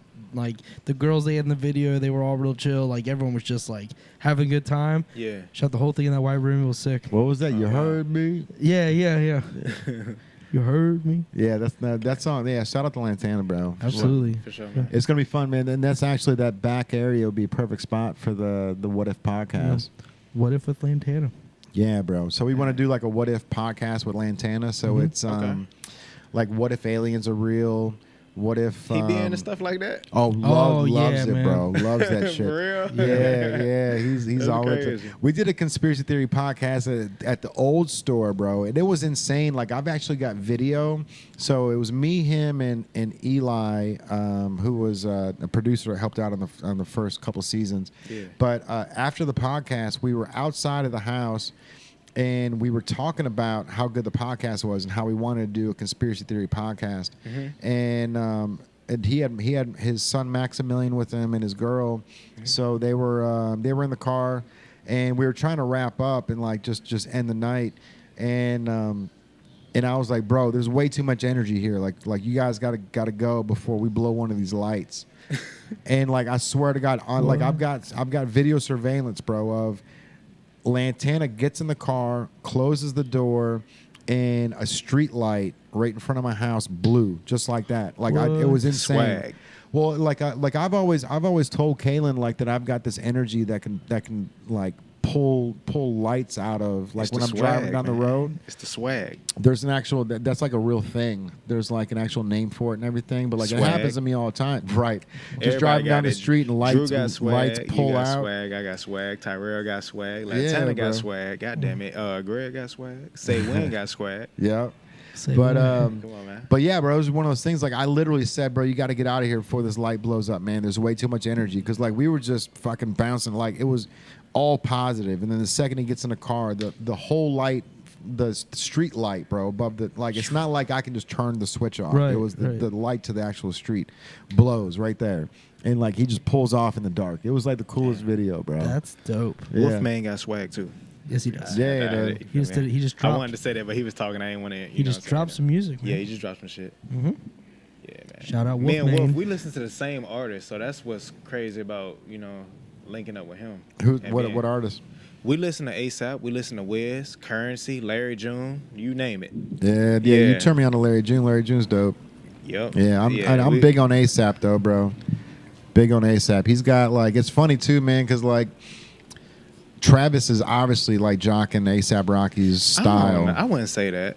Yeah, we had this conversation, bro. But I'm gonna have to pull. Because ASAP, I'm gonna have to pull receipts. So ASAP from New York. You feel me? Yeah. And ASAP he like the Houston sound. So Pimp C, Bun B, Slim Thug, all that. He like that sound. I'm not saying, but Travis Scott come from Houston, right? So he already been down there. So it's kind of like I'm talking style. I'm talking the pigtail braids. I'm talking the flannels. I'm talking the cargo pants. I'm talking the rock star T-shirts. I don't know about all that shit. And even ASAP laughs about it, bro. Like he doesn't have any like ill will towards it, but like he knows that like I'm a trendsetter and Travis just. I think they both trendsetters. But look at it, bro. Like ASAP is a year ahead of Rocky, I'm sorry, ASAP is a year ahead of Travis. So like when. Like he'll be wearing the flannels with the rock star shirts, and then a year later you'll see Travis wearing it. And you got the oversized cargo pants. Like ASAP's been rocking that shit. Like but ASAP big into fashion. For sure, Travis bro. ain't real big into fashion though. He is though. He is. Yeah, Not as big as ASAP. ASAP really like he'll put some shit on you ain't never even seen before. Oh, for sure. ASAP, like he. For, why you think Louis, Rihanna? Why you think Rihanna like him? Cause she's an extravagant type of female. Yeah, bro. She'll put something on that these females ain't never seen before. He spoke that relationship into fruition. Oh bro. yeah, for sure. Yeah. They both That's two for extravagant types of people. Yeah. Oh, like, for sure. I mean, you know what I'm saying? Like, I mean, to get to that level, you have to be. I mean, I think there's a level of like you got to separate yourself so much because people, even if you don't look the part, people won't believe it until it's straight in their face. But if you're a little outlandish, like Post Malone getting tattoos on his face and like putting himself in a. I think he always wanted to do that. It's not about what he wants, but it also puts him in a territory that others aren't there. Mm-hmm. You know what I mean? Like it's not about what he wants. We all want something. I mean, but you put yourself in trendsetters, right? That's not even about setting a trend. That's about setting yourself apart. But the trends come from you setting yourself apart. That's how you. You can't control the trend. The trend happens. You're either there or you're not. And it happens because it started from something that you already wanted. Sure, or maybe you saw someone else do it and you went ahead and just did it bigger. I don't know. But see, it comes from many places. I don't think it necessarily is birthed from your brain per se. It could be birthed from someone else, and you're just a bigger name. So you're like, you know what? I'm gonna go ahead and do that a little bit bigger. Put some sprinkles on it, and all of a sudden the world's gonna love it. But homie in the background came up with the idea, and you just are a bigger name. I always feel like Post Malone wanted to be a rock star. Yeah, for sure. I think he's. And he wanted to live that rock star life. I think he's the most down to earth rock star. But he didn't see himself as a rock star from the start, man. Because he even says himself, "Yeah, there it is." He was already playing multiple. He was already playing multiple instruments. But when he first started, he even says himself, "I wasn't expecting to get that level of traction that quick." I mean, bro, like, he toured with Justin Bieber. What he really meant was he wasn't expected to be as famous as he thought he was. He woke up to it. He was making music. He released the music and he woke up to being famous, really, and like that. He was doing all different types of music. The most famous, bro, which is crazy. He went straight to the top. But see, he didn't expect that. He didn't expect exactly. Justin so how Bieber would you ever? How would you ever prepare for that? No one could. Justin Bieber didn't expect it. Chris Brown didn't expect it. I would say Justin Bieber from the jump had a higher ceiling. He knew he had younger. Justin Timberlake in those crowd. That's a Justin Bieber. Timberlake, he was on TV shows and stuff like that, so he was kind of already in the mix. He had a platform with Disney, but like even still, like Justin Bieber, a higher ceiling from the start. Post Malone found a unique spot, a niche, however you want to pronounce it. He found that spot and he ran as fast as one human can run there. You don't think it was just already made for him? No, I think he created his own lane. The dude I think rap, Post Malone created his own lane. He could rap. He can do a little R&B. He could play the guitar. Well, he can do it all because you got to have some talent to get on the level. But That's I think his lane is. I don't know if anyone can take the Post Malone lane, man. Of course they can't because that's his own lane. He's just him, man. But there are other people that can take a lane of like an ASAP, of a Drake, a Kanye, because they're all kind of in that thing. Sure. But Post Malone is in a lane all of his own just because of who he is and just we talked about earlier. There's no perfect person with a sponsorship than Post Malone and Bud Light, right? Like that, like and it's such an average thing to like Bud Light. It's hella relatable. He's relatable, but at the same time, he's at the top of the mountain. How is that possible? For be so relatable as a guy that you can hang out with Posty, and at the top of the mountain he sits alone. Right. Yeah, that's interesting. That's an interesting idea. Interesting. Justin Bieber is an anomaly for sure. Justin Bieber isn't that relatable. The way he looks, the way he sings. I mean, Justin. Well, he don't. I'm telling you. One day, I'm listening to music. I'm listening to music on Spotify. I didn't know. Well, Justin Bieber he's not the Bud Light guy. But like I'm saying, I'm listening to music. Guy? I'm listening to music, and I hear one song play on Spotify. The guy singing, really good singer. Mm-hmm. The next song I hear and the person sings is way better than the first guy. The next song that passes is not as good as the middle guy. And I didn't know all three songs. I went back. First song was Kid Laroi. Second song was Justin Bieber. The third song, I can't remember who it was. But Justin Bieber just was so much better. I didn't know the song. I know a lot of those songs, but I didn't know it. And his voice was different on this one. But you could just tell his talent was just so much better than Kid Laroi. And even though Kid Laroi's on another level, still, Justin Bieber just like sat up, just me hearing his voice. I'm like, man, that guy, whoever's singing this. And I look back, I'm like, I should have known that was Justin Bieber. But there was like some EDM to it and stuff. Kid Leroy's still young. Because it's like, what Justin Bieber but your tone right is now, your tone. Kid Leroy is like in his middle ground Yeah, area. but his voice is not going to change much. Justin Bieber developed. Yeah, because he's from Australia. From the days of Baby to now are just, he's almost a new artist. Yeah, for sure. He reinvented himself, which is great. He has. I mean, he's going through it right now. He's going through some health stuff. He had to cancel his tour. But like, yeah. I mean, we've got to cancel your tour. That's really going through something.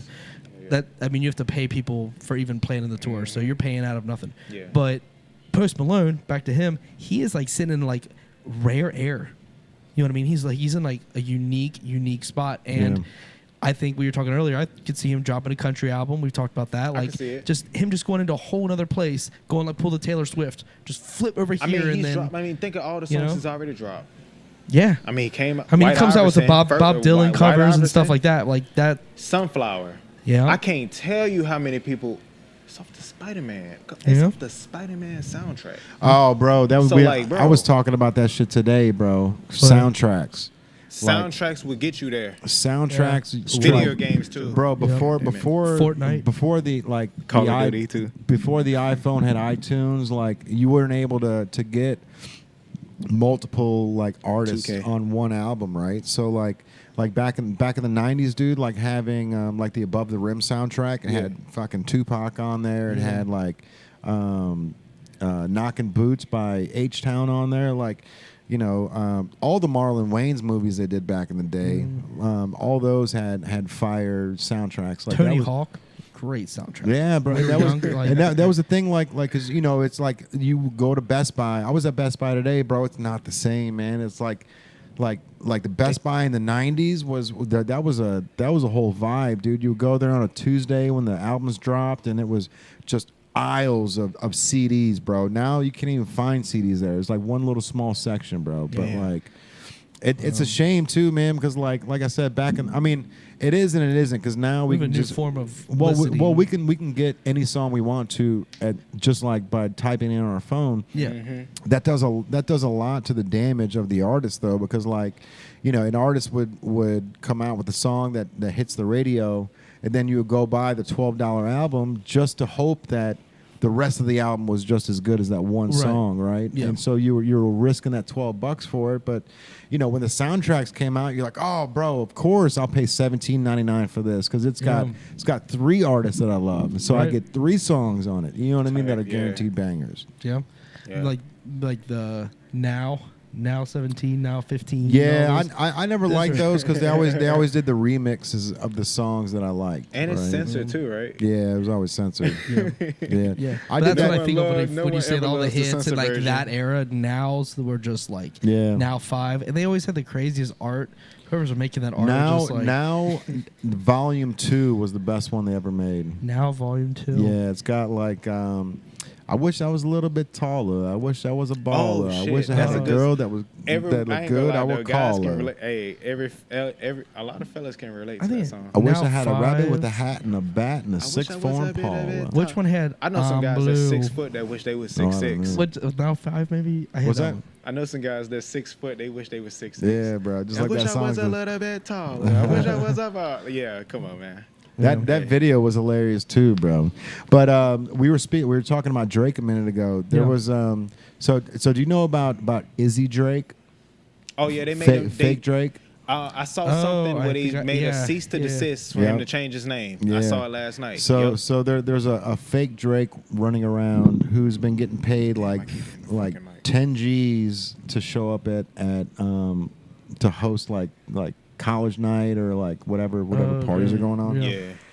And he looks dead on Drake. He's got like the little heart in his hair, and he's like, he tries playing it off. He's like, we got it around the same time. Like, I don't know, I got it a couple years ago. And they were like, so Drake didn't have it first? Like, you got that before Drake? He's like, I don't know, man. I was around, right around the same time. Right. Do y'all think that's right? No, absolutely not, bro. And so Drake finally sent him a cease and desist saying you can't use my name anymore. And Izzy Drake is his name, right? So Izzy goes, it's Drake's birthday. Oh no. Oh no. Here's to the greatest artist of all time. I'm changing my name to Izzy Famous. Yeah, that's best for him. So now his name is Izzy Famous, not Izzy Drake. Interesting. So, but he got famous off of literally acting like Drake, and he's got like his buddies that are all around him. So when they walk anywhere, they've got 4 or 5 big dudes, and he's in the middle of them, and he's just waving at people and like trying to.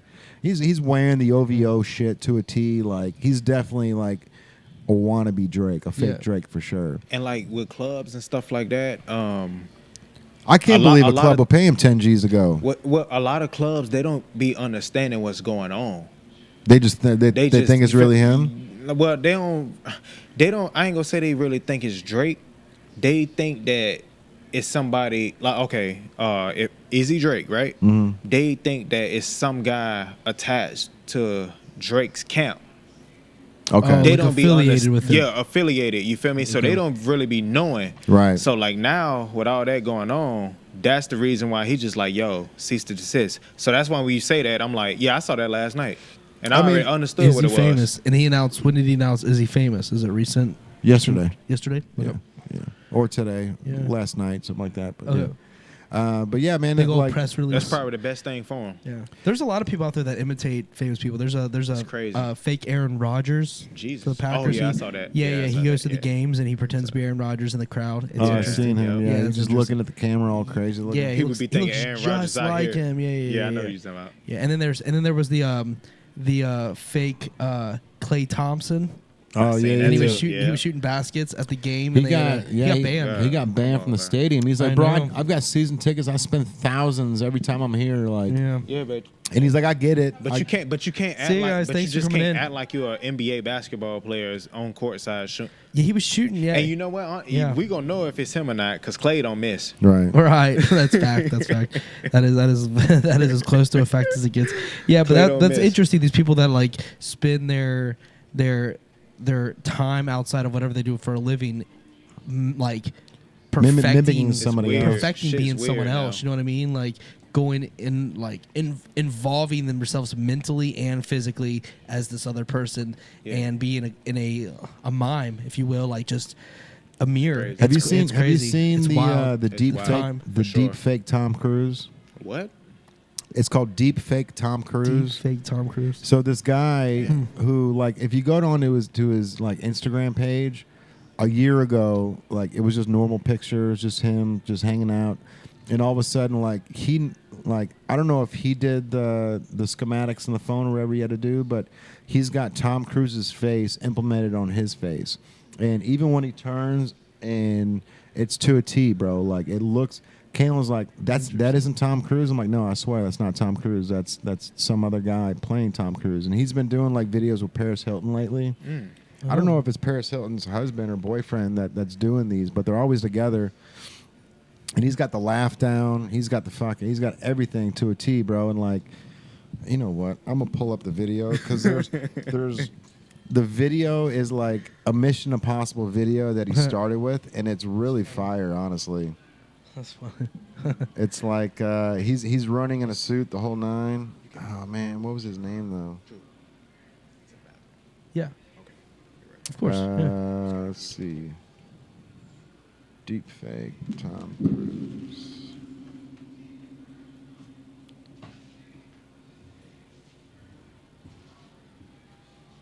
Yeah, this guy was insane, bro. So he's got.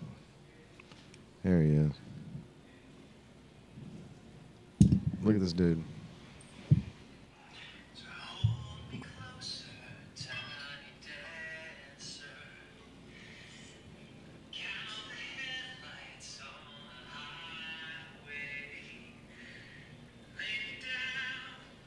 All right, let me find the.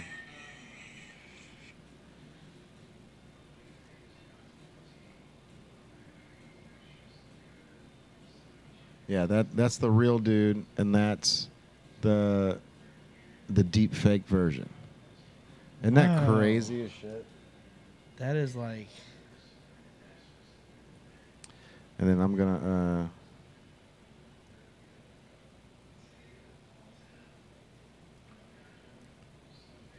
Gotta find it. Of course, everyone else is re-uploading these videos, so I can't find the real one on here.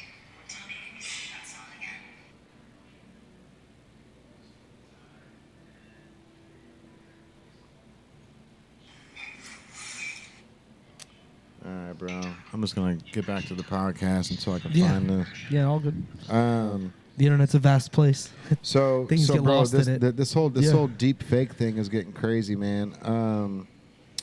I heard a story today actually about sex in the metaverse, and this guy was at a bar. And this guy goes, "You got to check this out, man." And he's like, I was sitting at the bar. There's, the bar was full of people, and then he had me put the Oculus on. He's like, and I put the Oculus glasses on, and all of a sudden I was in this lady's house. I was in a house, and this lady walks up to me, and she's like, "Hey, big boy," and he's like looking around, and he doesn't see anybody in the bar. He's looking around. He sees this house that he's in, right? And she leans in, and she starts going down. And she's like, "What do you want me to do?" And he was like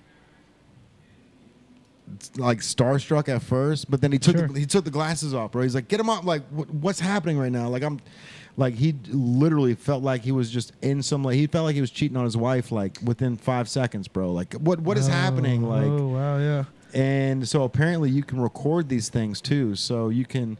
Like, you can type in like a porn star that you want, and you can have sex with this porn star on, an AI version or like a deep fake version. But you can record it and then use it for your spank bank later. Like, it's crazy, bro. The fact that like it's getting to the point where, and obviously there's gonna be a point where you're gonna be able to have a suit that has, when she touches your legs, you're gonna be able to feel the hand on pressure, your leg. Yeah. Which is weird, and they also expected this to happen. Yeah. I mean, it's like Pandora's box is open now, right? Like everything's on the table. Now the companies that were once afraid of funding like VR next level, because we've had that for a while. We've had people that do have online sexual experiences, and they've gotten pretty real with, there's tools that they can use, the world out there, but like it's come to the point where now these companies that can see a light at the end of the tunnel where the investment to take it to the next level is worth investing in. I can only imagine what happens when Pandora's box hits that peak where people are like, "Hey, we can turn what you're seeing in on the internet, and we can make it real life for you and feel as real as it possibly can be." It's amazing. I mean, I can only imagine it going even beyond that. Like when you go to like a concert, it might come to the point where you're in the crowd and you can feel the crowd around you and watch the concert in that same right. It doesn't necessarily have to all be sexual, but the sex community is definitely going to thrive with this new technology that we're seeing open up in front of our eyes. What are we talking about? Yeah, we're talking about sex in the metaverse. Yeah, bro. He's catching up to us real quick. We're talking sex in the metaverse. We're talking sex in the metaverse. Sex in the metaverse. So Jay was just explaining how This guy was in a bar. He was in a bar, and this guy's like, "You got to check this out." Yeah. And he put the Oculus glasses on, and all of a sudden, he was in the bar that was full of people. But once he put the Oculus glasses on, he was in this lady's house, right? And the lady walks up to him. She's like, "Hey, big boy," and he's like, "Hello." He's looking around. He doesn't see anybody at the bar, but she's talking to him. He's like, she looked at me right in the eyes, like. I looked at her in her eyes, and then she's like, "What do you want me to do?" And he was like, "Well, and then he pulls him off real quick. He's like, "Get me out of this thing, man! Like, what is going on?" Like, first of all, he felt like he was cheating on his wife, like within 5 seconds of being in the metaverse, right? Yeah. But he's like, I lost complete like reception of where I was. Like, I felt like I was in a lady's house. and she was seducing me. Like within 5 seconds of being in the metaverse, in the Oculus glasses, like he felt like he was submerged in some other life, or some lady was really fucking flirting with him. Yeah. Oh yeah. It felt as real as it gets. Yeah. Yeah, that's Now you see where we're at. Yeah, I'm here now. Yeah. That's gonna be the future. Can I say that? Yeah, absolutely. It is. It is. I mean, That's future is now. That's gonna be the future of porn. Yeah. No, that's what we're saying. That's what. Yeah. And that's what folks gonna be doing now. Like later on. But they've this kind of technology has existed.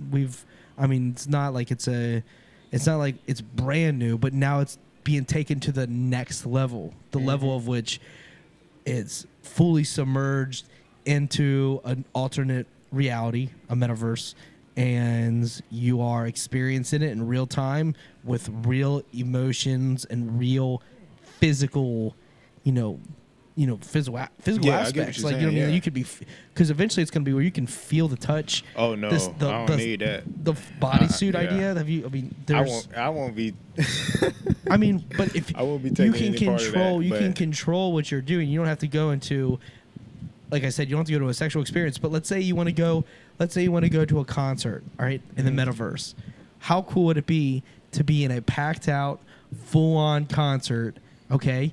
And you're watching your favorite artist. Let's say we're at let's say we're just watching Post Malone, okay? Mm-hmm. And Post Malone's known for packing out festivals, right? Yeah. And when you're in the crowd at a festival, you've got people around you, you have smells, you have like things going on. Can you imagine this suit and the you be able to feel like people like touching your shoulder, and you're in the pit, but you're in a room by yourself. Keep in mind, you're in a room alone. No one's there with you. You're chilling on a Friday night with some homies on the couch, and you're standing in front of you're standing in just a little circle, but you're at a concert in this metaverse, and you're watching Post Malone, you're watching Drake, you're watching whomever, and it just feels like you're so submerged and really in this concert, and you're experiencing it in real time. And you can feel people bumping into you, but yet there's no one there. I think there's value there. I think it's fascinating. It's the future, and like we're in it. We're in it though. We're not that far off. We ain't too far from it. No. But I ain't trying to deal with that shit right now. It sounds great to me. You. I'm interested in that level. I'm gonna just enjoy just going out to a regular concert. Oh sure, of course. But if you can, let's say you can experience 5 different concerts in one night. So that's what it'll probably come down to. Yeah, you're in your metaverse. You watch Post Malone, and you experience it. You're like, that's what we got rolling out for. Right, but that's an event that's happening. But it's gonna be like I'm saying in one night, and one night you go from Post Malone, then you click on your little in your Oculus, and you go, you know what? I'm gonna go ahead. Cola Ray. Oh no, maybe like I'm gonna go back. I want to watch Michael Jackson.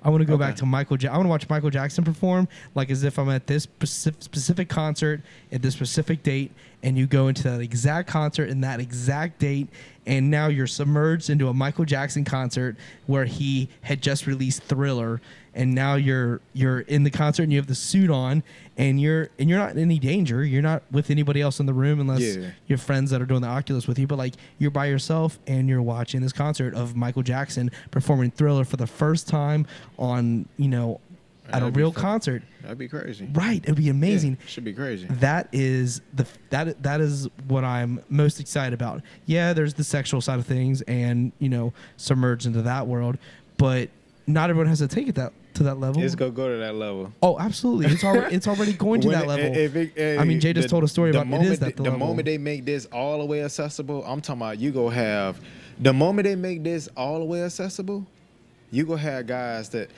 every guy that missed a Nicki Minaj concert or a Lil Kim concert, if he's a 90s head, or if you like Doja Cat, if you into that Dungeons Dragons type of shit, whatever, Cola Ray, if you into that, they go do it. It's, you know what? As a matter of fact, this was gonna happen. You know how they do that OnlyFans shit, right? They go tie OnlyFans in with it, and then you go be going to them girls' concerts through OnlyFans. Absolutely. Yep. That's exactly what. That's my happen. Prediction. Yep. In the next 5 years, that's my prediction. That's so true. I'm calling it right now. I can see it happening. Calling it right now. So, so where we were at. So Jay, so I was just saying, like, we were talking how ridiculous it's going to be if porn, whatever, and sex, whatever. But can you imagine the metaverse where, like, you have your suit on, whatever, you have your Oculus on, and you, like, you want to watch Post Malone in one night, you go to his concert, you can feel people bumping into you, you can maybe, like, experience it. I don't know if there's a way to create smells, but maybe to that level. And then you want to click on your Oculus, and all of a sudden you flash to the first concert when, like, Michael Jackson released Thriller, and then you're living that concert. Yeah, bro. That is what I'm here for. So, like, what I was saying about how Blockbuster should start their own Blockbuster like store, and then where you can watch the movie in a movie theater. Yeah. That's already a fucking thing. Like, you can. So apparently in the metaverse, you can watch a movie with your friends. So, like, the guy was, again, the same guy that was talking about having this sexual relationship in the metaverse. Yeah. He was like, I was watching Caddyshack with 5 of my friends during COVID. We all had the Oculus glasses on. You get to pick the movie theater you want to watch it in. And he's like, so I'm sitting here with my buddies, and I look over, and he's like, we're throwing popcorn at each other, like, and it's just in like the metaverse? like in a but you're watching the movie, so you can watch here, you can look over, you can see your buddies, and he's like, and then some girl sat right next to him, and he's like, she looked over at me and she said hi, and he's like, hi. And he's like, I felt like I was cheating on my wife. Like, wow. This girl with a purple mohawk sat right next to me in the movie theater, and she says hi to me. So he's like, all of a sudden, like, I felt like I was in the wrong. But, like, it's crazy to think that putting those glasses on does something to your mind where it really feels like you're there. And I think that is going to be the future, man. I think if Dave Chappelle can do, actually let's do a better scenario. Like, imagine being able to either buy season tickets to the Bengals, where you're sitting, in the 300s for $800. You get to see it from the nosebleeds, or in the cold, or you can put on your Oculus glasses for $99, and you can have a seat at the 50-yard line. Yeah. Think about that. So now you can be home and you can watch the game, and you can lean over the edge and you can see the players, and you can look around and you can see. All they would have to do is have a 360-degree camera in one seat, and then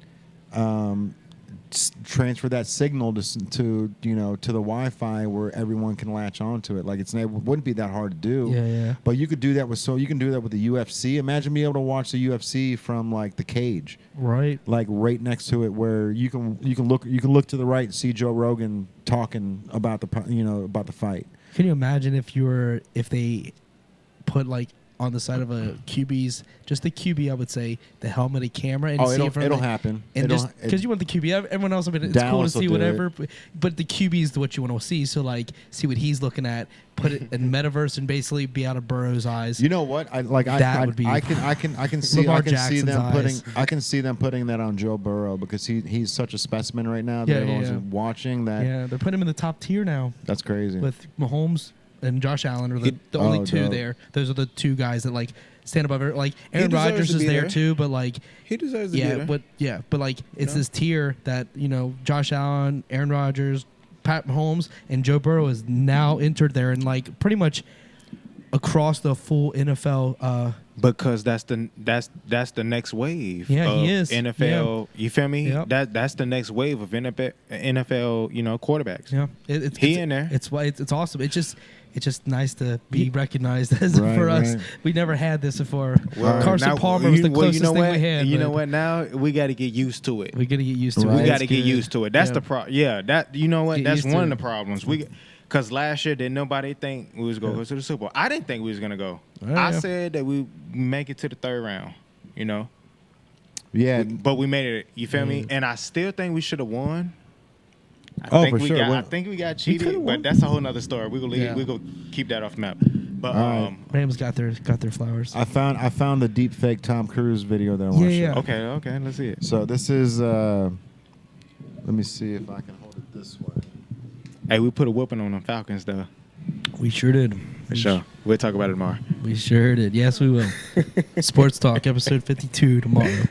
I don't know if it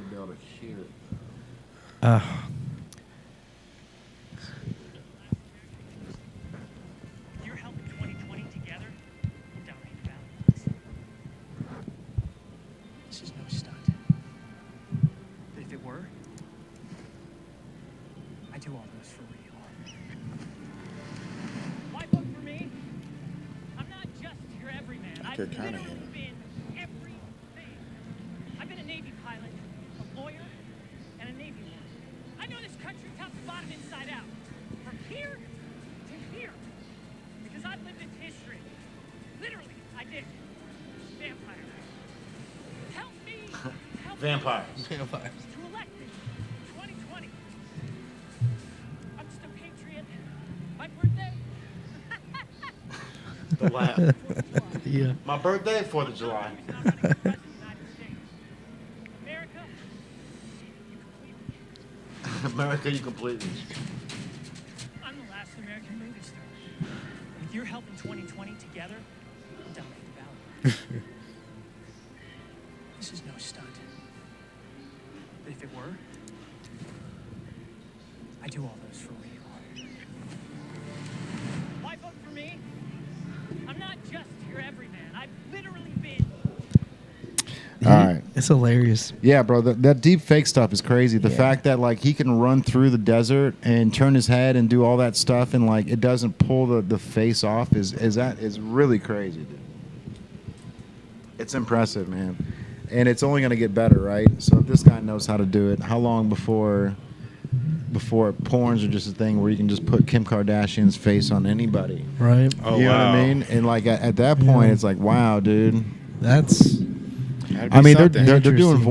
voiceovers and everything where you can, that application you sent me that you showed me where you can just type in the name. And, yeah, the cartoon. Yeah.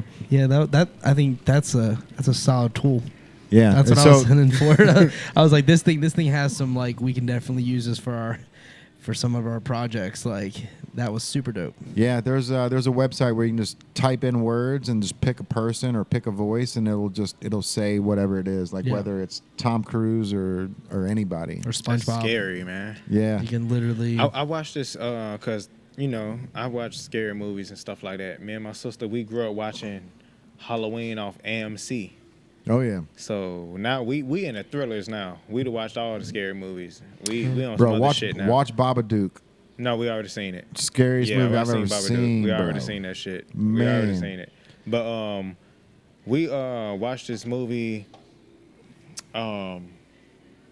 pretty much like God damn, man. Scared you that bad, huh? Nah, it's like, right, I was waiting for that too. Like, boo. nah. Bro, we'd have seen them all, bro. Like the scariest. What's your favorite? My favorite? Yes. I mean, I ain't gonna lie. I like Michael Myers, bro. Huh? Um, That's hard. my senior year, I remember because my dad's a welding engineer, so It's dope. we had a Halloween costume party, Hey, nice. and I Yeah. took one of my dad's overalls. And it Oh, said, like, shit. And I'm a third, so he a Curtis too, and Yeah. it said like Curtis on that motherfucker, and I put it on. My sis, she had the Scream mask. I had the Michael Myers mask, but I had the overalls on with it. And it was crazy because I was with my boy Mike, and before we actually went to the party, we went to it was some folks that he knew that was like in the hood and shit. And then like I just kept the mask on though. I kept the whole fit on. The whole night. Yeah. And it was like it was something happened where like we motherfuckers just cracking jokes.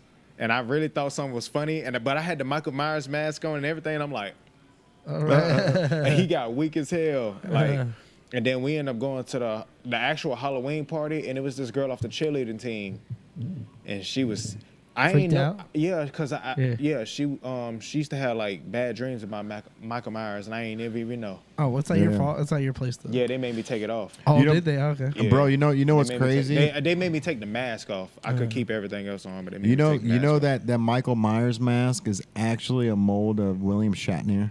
Who? William Shatner, Who the hell is that? the guy from Star Trek. Yeah, and he does Really? those commercials now. He used to do commercials, right? He hasn't What done made it for them a want to while. use? Yeah, like, he- what made them want to use him for the mask? It was I think it was just something where they couldn't afford to create said, their "Fuck own it." mask. Yeah, so they That's- used like that, painted it white, and then use that. Like I think that was the original. What the fuck? Yeah, how crazy is that? That's crazy as Yeah, fuck. and it works out perfect because that face is so terrifying. It's legendary. Yeah. Yeah. If you see that mask, bro, like Oh, you already know. I was always If you know, you know. I was always freaked out with the Friday the 13th movies, man, because it was like after Jason? no, I'm sorry, Nightmare on Elm Street. Then Freddy. yeah, because it was like because Freddy, yeah. you always had to go to bed after those movies, bro, and it's like I don't want to Always. go to bed. And that was Right. the whole plot of his whole shit. Yeah, Exactly wait what I till you go don't to want to sleep. do. I remember I had like a little meme, and it said, it was like a little meme I just saw on Facebook. I just shared. I just thought it was funny. Yeah. And it was Freddie. He was like, "Never chase your dreams." What he say? He Never was like- chase your dreams. It was something. It was like, Yeah, it "Never was be like- afraid to chase your dreams." And then it said like, "Dash Freddy Krueger." I was Right. weak as fuck. I was like, I gotta share this shit. Right. Like this shit funny as hell, bro. Yeah, bro. So when it comes to Halloween, man, we always want to do these Bobby Mackey Halloween episodes, man. Maybe we need to try to get one in. Is that the dude from Marshall? No, he's a Because this country. He's in the Country Music Hall of Fame. He owns a bar right. Bro, we need to. You haven't been there. No, We I should, have not. bro. We should take should the definitely reality do it. show down there one night. We should. We need to do it. I mean, I'd like to do it before it hits Christmas time. So like, we need to. I want to go. I want to do podcasts So we ain't gonna be during the haunt, like the ghost. You know, their ghost. Okay, all right. They do like I a hear you now. ghost tour, if Yeah. you will, and I want to do a podcast in the midst of the ghost tour. We ain't gonna be doing like no Scooby Doo split. Let's split up gang shit. Like No, we like, are- nah, we ain't are, gonna be though. doing none of that. We're gonna split. We I'm are not- though. we Half ain't. half not half a half of we us ain't. half of us are going to be upstairs on the podcast, and the other half are going to be in the basement doing Yeah, doing the ghost I'm hunt. upstairs. I'm downstairs. Okay, well you stay your ass downstairs, That's and you. But I ain't. You do that. I mean, I'm no. Count me in. Yeah, I ain't doing that I mean, scary movie shit. I mean, let's go. Ain't But doing that scary that's a movie whole shit. nother topic. But I Bobby do Mackey, think- if you're listening, bro, let's Yeah. go. Bobby Mackey, if you listening, Let's get it. I know we Let's have to get go it. through the channels because he has he's got like a ghost like tour that outsources everything, so he has to do less work. So we have to just contact that ghost tour to get it done. But yeah, yeah. Nah, I do that shit. Let's I do ain't it. gonna it'd be awesome, lie. dude. I just be acting goofy a little bit. Well, I mean, sometimes, so but I don't what give- what I our do what that our shit. plan is for half That's half the shit. people to be upstairs doing a podcast, and then the other half downstairs doing a ghost hunt. So So what, when- is it gonna be like a rotation? maybe, That'd be dope.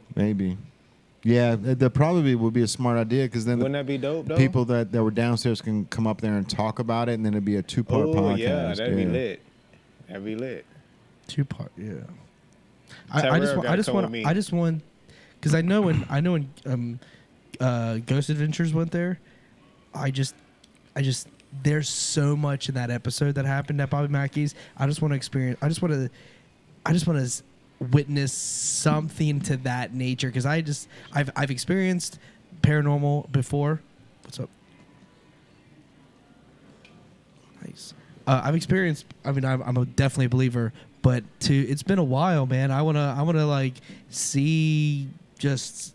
There's something about exploring the unknown that really thrills. It's a thrill, man, and that place is a cesspool of just stuff that we don't understand, and it happens to be 5 minutes from where we're sitting right now. You know what I mean? It's like, literally, it's, like, it's one of the most haunted bars in the world, yeah. and it's here in Newport, Kentucky. We ain't never Let's even roll. discovered what's in our ocean. So like when it comes to stuff like that, I'm just like, Well, Bro. Have y'all seen the scary movie? Ocean is terrifying. That's another. Have y'all seen the scary movie where the house? It was a house on the lake. It was like the house had been sitting on the lake for a long time. Cabin on the River. No, it wasn't Cabin on the River. I forget the name of it, bro. But I know how the movie go, cause the house had been sitting on the lake for a long time, and then like you know how over time wood and all that stuff it just decomposes and it broke. So the house ended up going under the lake.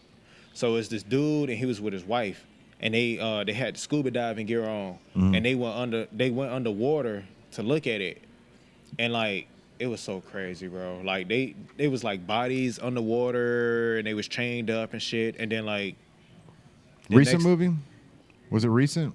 Nah, this probably came out a minute ago. Oh, okay. You know, I could. My sister got me to hook up with. I could watch certain movies. Nice. You know what I'm saying? But they went underwater. They was like people chained up and stuff like that. And then like it was a certain part in the movie. They got like they was down there for a minute. And then like you know how it is with the scary movies. Then when the scary shit start happening, you feel me? Next thing you know, the people that was chained up, they weren't even there no more. Yeah. And you know the scary shit started happening. Yeah. And it was like it was a good movie though. Like, damn man, when I come up, matter of fact, I'll look it up. We get done. I'll look it up now. Look it up right now, bro. That Babadook movie was one of the scariest horror movies I've ever seen, man. I think Insidious is one of the scariest movies I've ever seen. Insidious is terrifying. Insidious is scary. That I'm not even allowed to say the word Babadook around the house, but I go Babadook. Oh, Ken's like, get the fuck out of here. Yeah. I know you grew up watching the Candymans, Dan. Oh yeah. Yeah, Candyman. Candyman. Like I grew up in Chicago too, because that's where the whole thing was filmed over there in Cabrini Green. Man, that was that movie was terrifying for sure, bro.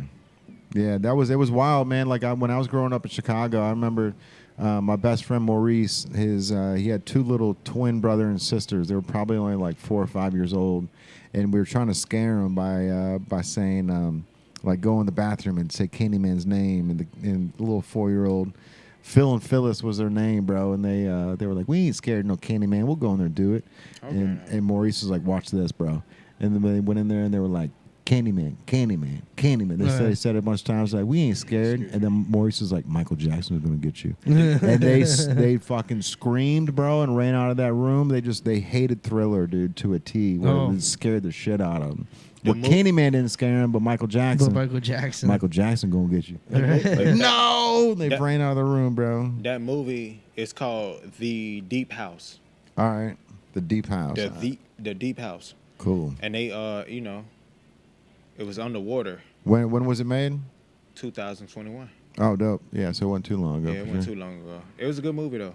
Dope, bro. The escape room movies are always good too. They're not like horror movies; they're just thrillers. But they good movies. Guillermo del Toro's got a new thing on Netflix as of today. I can't wait to see it, man. It's like an 8-part series where he's got like Guillermo del Toro is the guy that always does those like really terrifying movies. I think he redid Scary Stories to Tell in the Dark. You remember that book from when we were kids? Yeah. He made like a fucking terrifying version, like a movie version. Oh, that's cool. But now he did like an 8-part series where he brought in like all these people that made different scary movies to do like one part of this like storytelling thing.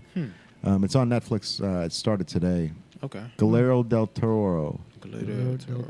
Yeah, okay. He's the whip, bro. He's up there with.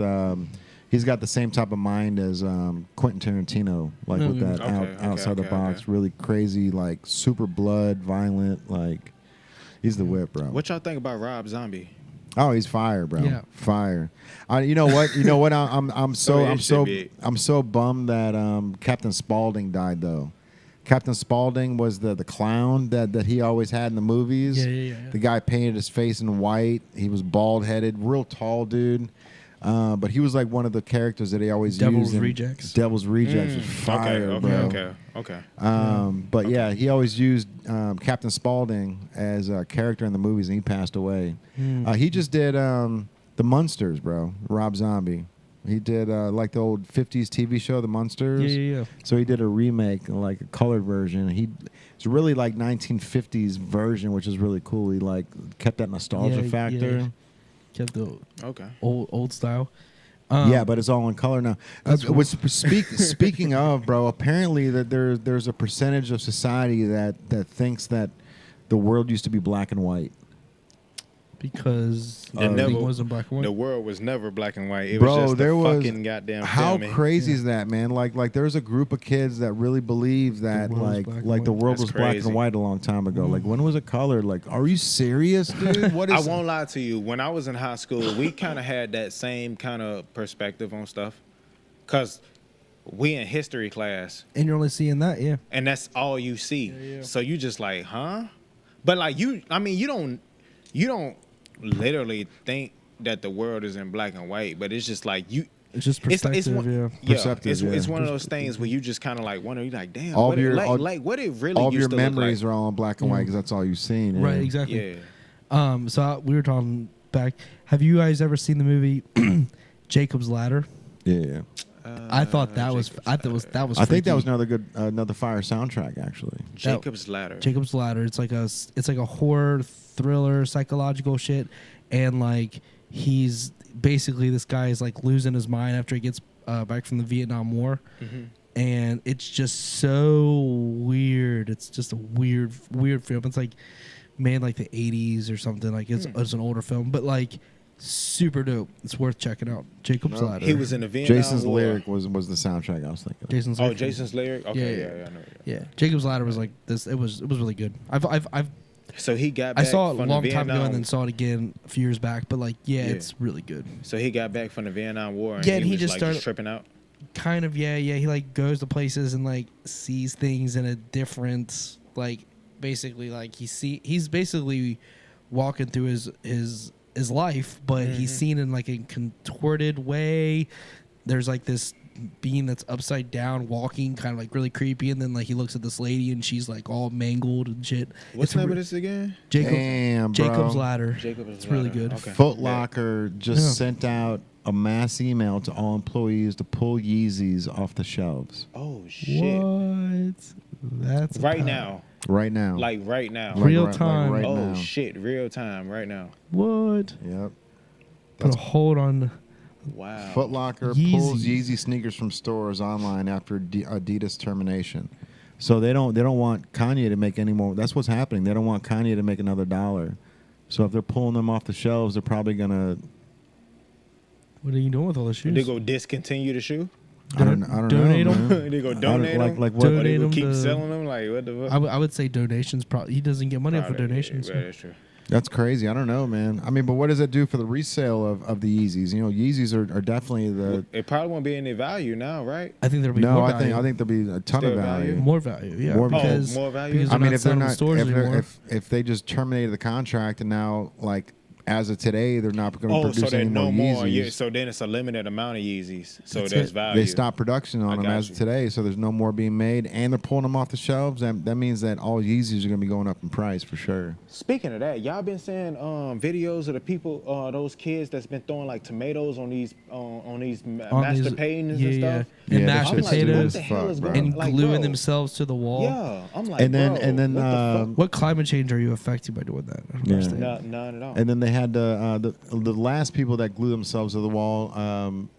They had to fucking piss.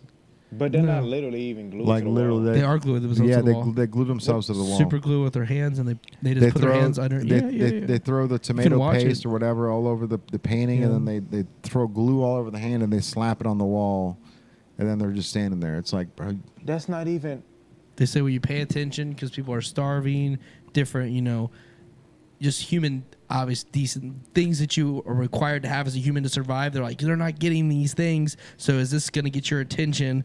This is how we're doing it. I think it makes no But there's sense. other Makes no ways- sense to me there's because other ways to do it. there's other ways to do it. They could just create their own like community of people and just actually make a movement on movement. working on fixing Yeah. the issue. But no, instead they're of- going to art exhibits and That's dumb. trashing And then it's dumb. priceless art, priceless bro. art. Dumb. Yeah, like over $100 million from some of these art pieces They that glue they're their skin to the wall. to the wall and then after they're ripping their throwing skins off the wall. No one's tomato not gonna give a fuck. paste or mashed potatoes. And no one's gonna care. Well, they're caring enough to post about it, obviously. I mean, They right can't now, talk about it yeah. on podcasts. Yep, what we're Alright. doing right now. But but we I'm but we down. I don't know the I'm people's done talking names. about I don't it. know what affiliate they I'm done are. I talking don't know about it. anything about their history. I just know these people are making. I just Terrible think it's decisions. Terrible decisions. Terrible, And you're yeah, looking at terrible you're looking at a crazy amount of jail time, Yep. destruction Crazy of property. Yep. You could even be I don't know. You could be considered a threat, a mental threat. So like, there's so many things you could. Even with them throwing coming down. tomato sauce on the paintings, then honestly, the way I feel, them throwing tomato sauce in the pains, they go run up the price even more on the pains now. Well, I mean, Because now you they're gonna can't- be like, well, it's covered in tomato sauce. this is the pain that was made in 1862. Yeah. But we had some teenagers that wanted to come and throw tomato Oh, they're sauce not on teenagers. it. And this happened. Well, grown. Oh, they're grown people. Grown folks. Grown people. that threw tomatoes on Right. it in 2022. Yeah, so now there's yeah. even more value. Now Right. it's more history. Yeah. So they really ain't stopping nothing. They just made it worse. That is yeah. They would have been better off just coming up with a group of people and actually trying to find a solution to the problem that they're looking for instead of just barging up in people's museums and just throwing stuff. That's that's just what I'm saying. I'm with you. That's there. all I'm saying. I think that That's all I'm saying. public display of I seen it. protest I was like, bro, that's is stupid. There's a place for it in this world because I think it does get attention. I think It's gonna get them attention, Yeah. but that's not gonna solve Well, I'm anything. not saying this specific act of protest, but I mean protesting in a public forum on that level definitely going to get your attention. But to obstruct a piece of art that is no bearing on the situation, has no relevancy to what you're protesting, Yep. you're not getting anywhere. But They just you're added history. you're to the angering page, people in my that you opinion. want to support you. You're angering people that you want to support you, and you're also alienating people that wouldn't support that. So now there's two groups of people that are just not on your side, and then the people who are on your side, really you look like a crazy person, really, right? Pretty much. So those who support you also are going to look the same way. There's just no winner in the situation. The art loses, the art exhibit loses. Well, the art don't lose. Well, the Because art's when you now think about it, it's art. yeah, but it wasn't intended for that purpose. The Yeah, but artist think about created it. it in my mind, the artist created it. If someone comes in here and throws tomato on our walls, that our intention for the art is now ruined. It's not their art, it's our art. And they have just ruined what we worked very hard on. So I don't think that this art, even though it may become more valuable in the sense of this is the only piece that has tomato paste on it, whatever, but the intention of the art from the start is not for their obstruction. And they have put their print on it in the most negative way because they're not adding something of artistic value. They're adding food, which could be given to the people that they're trying to talk about Right. that are lacking of the food check in it the out. first place. I just can't vibe with We it. deep into music, right? I do enjoy music very much. Yes. So we deep into music. Yes. And we know how samples work. Yes. we know I do how know- remixes yeah. work. Yeah. So Absolutely. you got the original piece of music, Sure. and then you have people that sample music. Remix it. They sample that original piece, or you have people that remix it. Remix it. Yeah. So whether the remix or the resample is good or bad, it's Okay. still a part of art, right? Sure. But It's the same thing. I don't see it the same thing. It is though. But look, Because how you this isn't a remix. it's part of history. No, 'Cause it's so history. like now, Yes, I like- agree. so I like agree. right This is now, now history in real time. that's We're part of watching it history. happen. Yes. So now, like, But I wouldn't say this art 15 years piece is down the- going to. 15 years down the road, it's gonna probably be a history book where it's gonna be that same painting, and they gonna talk about how kids from 2022 came in and threw tomato sauce at that painting because of what they disagreed on. But like I said, it's 15 years down the road. All right. If that's the case, now let me Think of every song. What that- is the new think of name? every What is the new soulful- name of this painting? I don't know. What? I don't know. We don't know. Listen, all right. Continue the experiment. We're talking right now. We're there. We're in a So, all right, podcast. music. So what is? Music. But there's a So when new they there's a new resample name. music- Resample music when they use a You're right. sample. There's a What new is- title. what is the name? Let's I don't know. We're going to come over. You see what I'm saying? Like there's the name of the artist remixed with, let's say it's like I don't know, I don't know, bro. DJ Snake, whatever. So a DJ is out there. He's remixing music. He's creating a new track off an old track with a sample. There's a new name with a entirely new piece that can I be don't know what we go put call on it, bro. Spotify to make money. This art piece is now has tomato paste on it. Its Mm-hmm. now value is changed because the physical image But it's a is part of covered in history. red. Covered. That's why. History is regardless because even no matter what happens is history. We're creating history in real time. Imagine But if somebody throw tomato sauce. what's the on new name? Imagine if somebody throw tomato sauce on the first pair of Yeezys ever made. You can't tell me that ain't history. It is history, but what are the? 'Cause you what gonna are, be like, yo, so this if you the really first pair of if you Yeezys ever resell made, it, and if they you threw resell tomato- those Yeezys, All right, you it's resell gonna be them. worth some shit. You put them on. You put them But it on. takes some time. You put them on StockX. Yeezys covered in tomato I don't know that paste. much about StockX. Don't Whatever. put me in that situation. I'm just saying. A selling platform. A selling platform. A selling platform. What are you calling it now? Yeezys on red. I don't know. We What gonna let society just determine that. Determine that. That's what Okay. they usually do. I'm saying that Society the usually comes up obstruction with a of a name. song and made to a remix is very different than obstruction to a painting that has no intent to be resold in the sense of Is art. music not art? It's made in the sense of protest, music art? not in the sense of art, and that's where I'm different. Is music and I'm art? I'm gonna stop on that. Is music art? Music is art. That's what I'm saying. That's But all this I'm art saying. piece is art, and the tomato paste is not intended for the art. So their protest, though it's getting attention through the internet, we're talking about it. Certain samples on songs isn't At what supposed cost? to be like art. See, People just like remix to me it's at what cost. So this one painting that's ruined. Yeah. What happens if It's you? not ruined. I don't though. think it's they've ruined. got they've got a whole protective thing over the front of all Okay. these things. So. But let's say, well, but that's they're even in crazier. So they just wasted time. Well, if you They go just on went that out of one, their way but doing let's take bullshit. it to the fact that they would ruin it. So you're opening that Pandora's box. So now we can throw tomato paste on any piece of art in the city, or and just ruin any piece and call Well, it it's technically protest. not ruined. Well, this piece isn't. But let's say we're opening Pandora's box because other protesters are going to do it. You know what I mean? Like with anything, They've already been doing they it. But they're not all protected though. That's the thing. Like the Mona Lisa's bulletproof. It's got a bulletproof thing on it. Goddamn. Like these bigger pieces have like layers of shit on it for reasons like this. But you can go to the Cincinnati Art Museum over here and you can fuck up a Vincent Van Gogh painting, or they've got a couple Picassos over there. You know what I mean? That are just literally they're just on the wall, man. There's nothing obstructing it. There's one person every other room or something like that that's working. That right to protect it. That's the thing. But like what I'm saying is that Pandora's box you're opening up when one protester does it. Now you have other people's wheels spinning. And like, there's been 3 of them in a month. So yeah, Right. what you're saying is right. Yeah. Exactly. And like that, what are we benefiting as a society by them doing that? There's other means, just like you said, is that why can't we just create a Discord and start protesting through the internet and use the resources at our disposal, not trying to create it's clickbait. They're trying to create. I didn't say like, I said that there's a collective. Yeah, they need if they really want to do something about it, they should fucking like create an army and actually get that microphone underneath your mouth. There you go. Yeah. It be leaning. There it is. It be leaning. I think they should come up with a group of people if they really want to do something about it and actually like make change.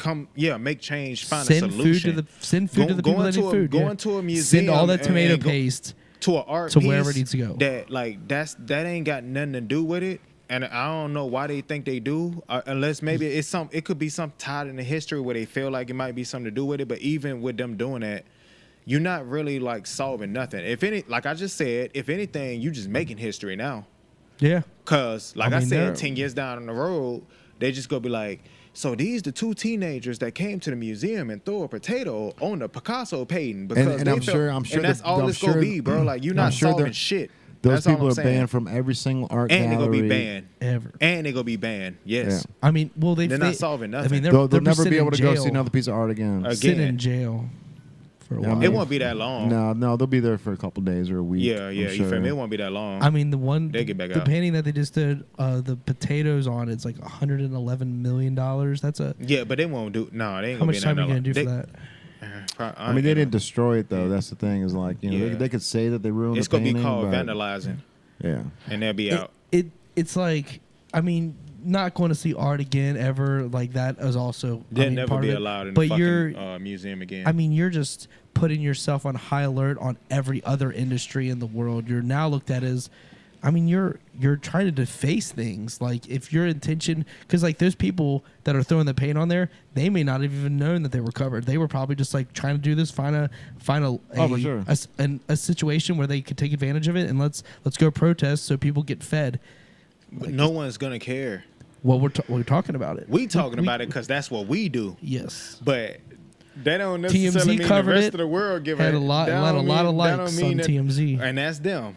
Yeah. Well, they're covering And things we too. Their job is didn't- to we cover. levels under them. They we just did- we covering the They like didn't. the They basic didn't. service. They didn't do it right though, right? Like if they should have had a shirt that had their cause on it. They should have had a .org. I thought the same thing. You know, they should have had something other than orange vests on. Yeah, make I them don't even think anonymous. that would've the worked, Jay. anonymous, the anonymous, Anonymity. the anonymousness, if you will, is definitely playing against them here because I don't know their names. I don't know any affiliate with them.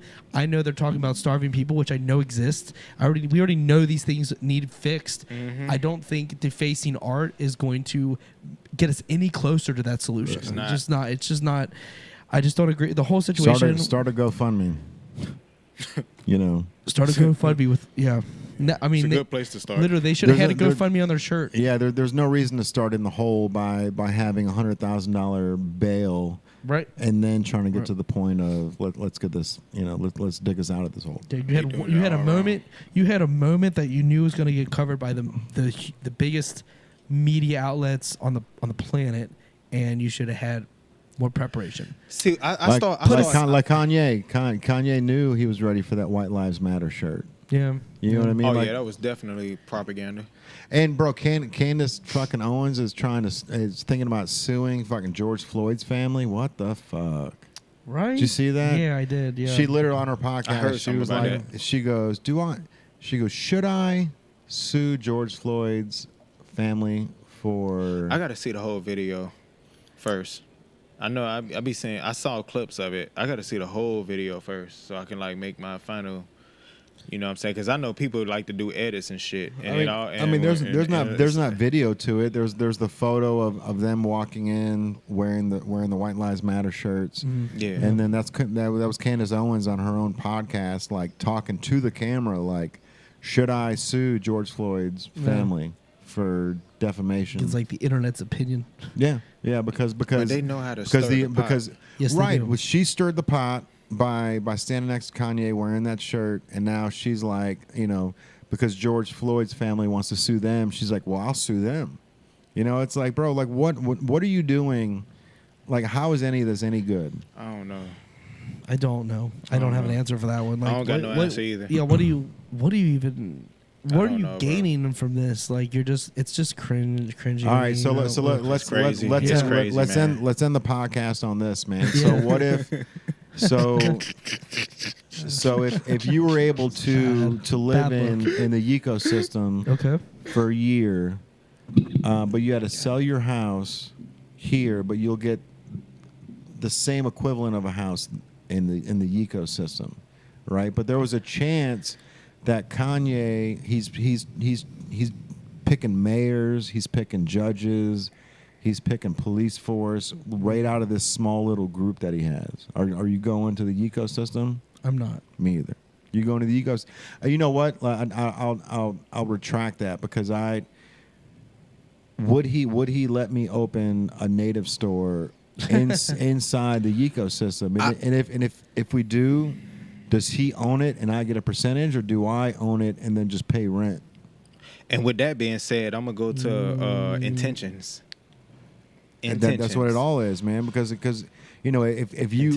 you want to just make your own like humble community where that it's all like creative based, like we were talking about, then I'm kind of for it. But if it's gonna be a 3 years down, fucking 12 months down the road, a He's fucking with you. dictatorship. Yeah, That's I what get I'm what saying. you're saying. That's yeah. that's what That's what make me nervous. We don't that's know. what everybody in the back of their mind is We thinking don't right know. now because the last 16 months of Kanye's life has been such a not a disaster, but he's been at the top of the food chain, and then he's just plucking away at his own feathers, bro. Like, Yeah. at what point do you look at this bird and go, man, that is not a tasty bird anymore? Right. You right. know what I mean? He basically just He's plucking feathers out of his own body, bro, and going, fucking quit fucking with me. And Yeah. then at one point, is he going to look like a frayed feather, bro? A frayed bird that's Yeah, that's trying a good to. one right there. That's a good one. It's a good comparison. Yeah. It's like he's so deep into what he's where his head's at, because it's got to be such a mental battle for him to like get out of his own rabbit hole. Like he's probably down such a rabbit hole in his own head. Like you're saying, he's plucking feathers, but he doesn't even know he's plucking feathers. He's just like, I'm just reacting to everything that's happening. He's to deep me. into it, bro. He went off on Charlemagne because Charlemagne's friends with Pete Davidson, and his exact words were, "My wife's fucking a white dude with a 10-inch dick, and you're not going to do anything about it." And Charlemagne's like, "What am I supposed to do about?" Yeah. Oh, and yeah, literal verbatim. A white dude's fucking my wife with a 10-inch dick, and you're not going to do anything about it. Charlemagne's like, "What do you want me to do about it?" Like, wow. You know what I mean? Right, like, Jesus Christ. What do you bro. expect from me? Like, right. Well, she likes 10-inch dicks, so you know. Can't do anything about that. Can't do nothing about that, huh? Right, he's just gonna have to wallow in it. You have to visit a hospital or Viagra or Blue Chew. Blue Chew, yeah. Yeah. That's funny. That's there funny. you go. He is living proof to me that if you get to a certain level of like, you know, like society where you just there's no restrictions, lifestyle, that it can contort your head and make your decision making, because like if there's no restrictions, if it's path of least resistance on everything you do, at what point are you bored, or at what point are you too like oh man, I have just achieved everything that a man can really achieve. Let's do, you know, Pee-wee's Playhouse. Let's do Fun House, and let's just do whatever we want. But that's boring me. All right, everything I say is clickbait. Everything I say is going to be media is going to take it and they're going to run with it. And at what point do you lose your idea of like reality? Like okay, no matter what I say, it's now the biggest news in the world. And I mean, you could sit in the background like Jay-Z or whatever and just be like, I'm just going to sit back here. I'm only going to speak when I really need it to happen. Or are you going to be like, all right, well, I'm a supporter of this guy, and to the society that guy is a menace or whatever. Like, I'm just going to support him, even though you may not. You're just going to say it because you want to just get a reaction. Like, if you just want to get a reaction, because he might just do stuff to just get a reaction. I would not be surprised if Kanye just does stuff because he just wants to see how society is going to react. Mm-hmm. I think he does that a lot. I would not be surprised if that's an intention on a lot of the time. Like, and that to get to that point in the world and in like as a human, it is just. I mean, first off, I kind of think it's sickening. Like, it's like, why? Like, why don't, like, as a society, we're trying to go to the greater good, and this is just putting stuff in front of the bigger picture. You know what I mean? There's like these people are protesting art for bigger product, like bigger problems. That's the same thing. It's just a gigantic distraction to something that matters more so than the Kardashians and Pete Davidson. With those kids that's doing that too, these are adults. They're grown humans. Like these are not humans. These are not small humans that are doing this protest. Like really willing to put like they're putting a few their years on the line. Yeah. For this shit. To just protest over malnourished humans. They tripping. And climate change and a bunch of other. There's other ways to go about it. There is. Yeah. There's way other ways. Especially since the art isn't even really ruined. It like basically is a great point that you had, Jay, is like the art isn't even really ruined. So like you're just glued to the wall. That's what I'm saying. They put super glue on their hands and just I can't get off this wall. They're gonna take the extra skin that's stuck to the wall and they're gonna use that for art and say they're gonna be like 2022. My handprint. October, whatever. Yeah. There was some teenagers that stuck that gorilla glued their hands to this fucking wall. Right, under a piece of art. They're going to use that for a piece of art, and it's going to be money. They're not really doing nothing. It's only going to make that gallery more popular. Exactly, bro. That's all I'm saying. I'm like, bro, that's true. Can you imagine if the gallery paid protesters to do that? I could see that. Would you ever do that? That's a rabbit hole. Would anybody ever do that? Would you ever like have us pay someone to protest? Hell no. I don't know. I mean, that's interesting. No. We don't have art here like that. There's not art in big. I'm telling you right now, $100 million piece sitting here. If we had that, we'd be in a totally different. It's got to be like somebody. I'm like, yo, I'm willing to die by this. You feel me? Like that's the bro. We are, but we're living in this world right now where anything's on the table. That's what I'm saying. That's what's crazy about it. We went through this pandemic, and it's almost like different rules are applying. But that's just led to extreme. It is extreme, but You feel me? I mean, art. I mean, no, nah. It's some art. we that had I, it's some art we just that went through I the definitely- Capitol I'd be like, yo, riots. We this went is through a some- lot of situations where people were acting out of pocket. You know what I mean? Like, for better or worse, they're just going to a new level because we're in the wild, wild west, man. It kind of feels like that. It's kind of crazy, but we're here for it though. I'm here to watch every step of the journey. Hey, we 'cause here. We're in our own watching. lane. We We're gonna be doing our saying this thing. every day. We're gonna be sitting on top, just right there with We them. on Yeah. top of this every day. We watch this shit every day. Yeah, I'm here for it, Bro, we need to get this What If podcast going, man, because there was Yeah. there's these Navy pilots that got new like radar software in their systems, and they went from not seeing any aliens to seeing like UFOs every day with this new equipment. Oh shit. And like this Navy pilot says like that the UFOs that they're catching are square UFOs, and they're inside like this sphere, right? So there's this clear sphere, and then there's a square like ship inside this thing, so it can move around inside the its own little hemisphere. Yeah. Okay. But like 90% of the time that they went to do these pilot fights, like the fighter, you know, you got the A team and the B team, and the A team's got to kill the B team, and then they, you know, when you run out of gas, you got to go back to the, like every day that 90% of the time that they were doing that, they would see these things out there in the sky with this new radar that they installed. Yeah, it's insane. What is bro. the radar like? What kind, like, whether it's infrared or what is it? Was it picking up? I'm not sure. It's one up from IR though, so it's higher than infrared. But Interesting. yeah, this guy's like, we see him every day now, and he's like, and now it's like it's not really a joke. Like people used to take it as a joke, you know, when we would come back and talk about it. But now, like, you know, when we bring it to the officers, like they already know about it, like for sure. Like when we're telling them, they're like, okay, you know, like here's another episode of it. Interesting. But and there's something else that I've always wanted to talk about is the Black Knight satellite. That is insane, bro. This is something both you guys Black need. Knight satellite. The Black Knight satellite. That's catchy as hell. This thing has been orbiting Earth since like the 50s, and they can't. We've talked about it before. This thing is like, the photo of it. It's crazy looking, bro. It's black, and it's like diamond, like. It almost looks like a lightning bolt. How it's got these like sharp edges on it and shit. Yeah. But the weird thing is it's going the opposite way of what we usually, like all of our satellites go in a certain direction. This is going the opposite direction. And they don't, like, it's not man-made, like we didn't make it, but this thing's out there, and it's like either monitoring Earth or like they're not sure what the purpose of it is. But it's been there since the fucking 50s, bro, when they first saw it. Okay. And it's called the Black Knight satellite. That's another thing that's just like, satellite. yeah, it's crazy, catchy. bro.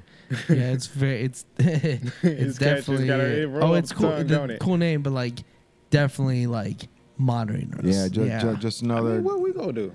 What? No, nothing. We can't do shit, Bro, about it. And there are people that think that we're just ants. we're by ourselves in the universe, and that's not. No, bro. No, we're not. I believe we're ants, man. I believe We're ants. We're experiment. Yeah, we're just a little experiment, and they come down and check on us, make sure that we don't blow I hear ourselves people say out. ants. I hear people say it's a video game. I hear all types of Simulation. shit. Yeah. Yeah.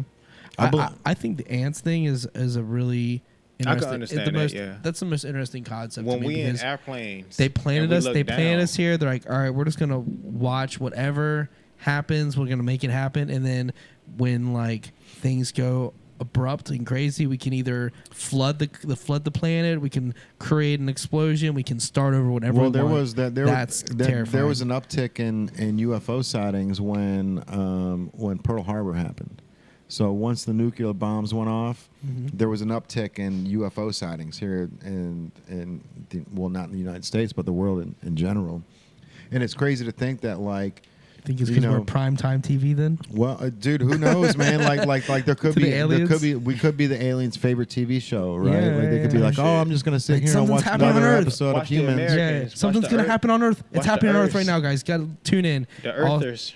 The Earthers, they're doing, they're acting. Everyone They're watch. at it again. They're- Yeah. yeah. Here we Earthy are. Shore. You know what I mean? Like Jersey Shore. Right. Earthy You, Shore. you don't care about the animal as it's sleeping, but as soon as it wakes up and it's moving, we're watching. Let's watch it. We're here.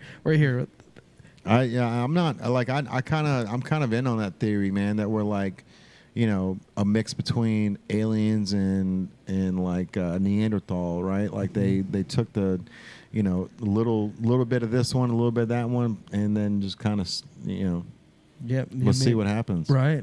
I mean, that would not surprise me if it somehow came out that was the truth. That is exactly what happened, and they like release. Like aliens come and tell us you are just an experiment. We created you. You can consider yourselves as we quote ants, and like to let us know. I would be like, makes sense, makes total sense. Not surprised. I'm more surprised that you can talk to us right now. Like I'm able to communicate with you. I'd be more surprised. Like, hey, how am I understanding you? But like to think that we're ants it just makes sense because we are they say we're the infant stages of like human life. We're early in the game.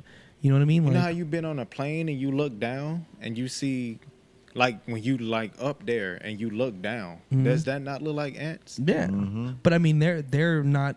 I mean they might be on Earth. They might be on Earth. They might be in the center of the core. Yeah, I get entered from Antarctica or whatever. But Valiant Thor, bro, another rabbit hole. He worked for the government. They say Valiant Thor was an alien that worked for the government for like 20 years. Yeah. That's another rabbit hole. Valiant Thor was the guy's name. Valiant Thor. Valiant Thor. A superhero named Thor, right? Yeah. Huh. But they're just so. We do need to get the What If podcast going. This has me What If podcast like written all over, bro. All over it, and that's just sneakerheads. What if? Let's get it rolling. We got sports talk, powwow. We'll have What if? What if? Yeah. What if? We said what if for them Bengals 2 years ago, and not 2 years ago, but 2 weeks ago. I'm tripping. 2 weeks ago. Yeah. And they just put a whooping on the Falcons. We did. Yeah, man. I mean, we're gonna. It's crazy. We're looking pretty good. Burrow's looking like a 480 yards passing. Yeah, they say he did some. Man. Yeah. He's. Wild, and the bro. Bengals have not given up a touchdown in the second half all year. Oh yeah. The second half All has always year? been fire. I All didn't know year. that though. Yeah. Hold on, say that one more time. The Bengals, the Cincinnati Bengals, have not given it a touchdown all year in the second half. That's crazy. Yeah. Oh yeah. That's super First crazy. half we've lost. We've lost the game in the first half. so No we lost. touchdowns in the second. Yes. Yeah. Look at it. That's Look it up. crazy. Yeah, I never yeah. paid attention to that. Yeah. The Falcons were at 17, That's and they fucking didn't give wild. anything else up. Yeah. But I mean, I'm more impressed that the offense What the fuck? is so dynamic. Like to still like everyone's expecting Jamar Chase to get the ball, and he is still he's still getting the ball and still scoring, running on them. Right. Like you know the game plan, and they are still able to execute it flawlessly every game. And that blows my mind. Like Too many targets, bro. In basketball, you know what Boyd is Kobe and looking like Jordan was number going to one. do every game, right? Who? In basketball, you knew what Kobe and Jordan was going to do every game. Every game, but they were just a harder worker than anybody else. No one worked harder than Jordan. No one worked harder than Ain't nobody seen Kobe how hard, and Jordan. Ain't nobody seen how hard Chase working.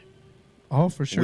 But we For see sure. results. But you can make way more impact as a basketball player on a 5-man team. I get it. Than one wide receiver. I get it. It's just the fact that we know the ball is going to Jamar Chase like 50% of the time, and yet they still can't stop it. And that's what I'm saying. They can double him. They can put a safety back, and he still just runs. And the thing is, he's running through these.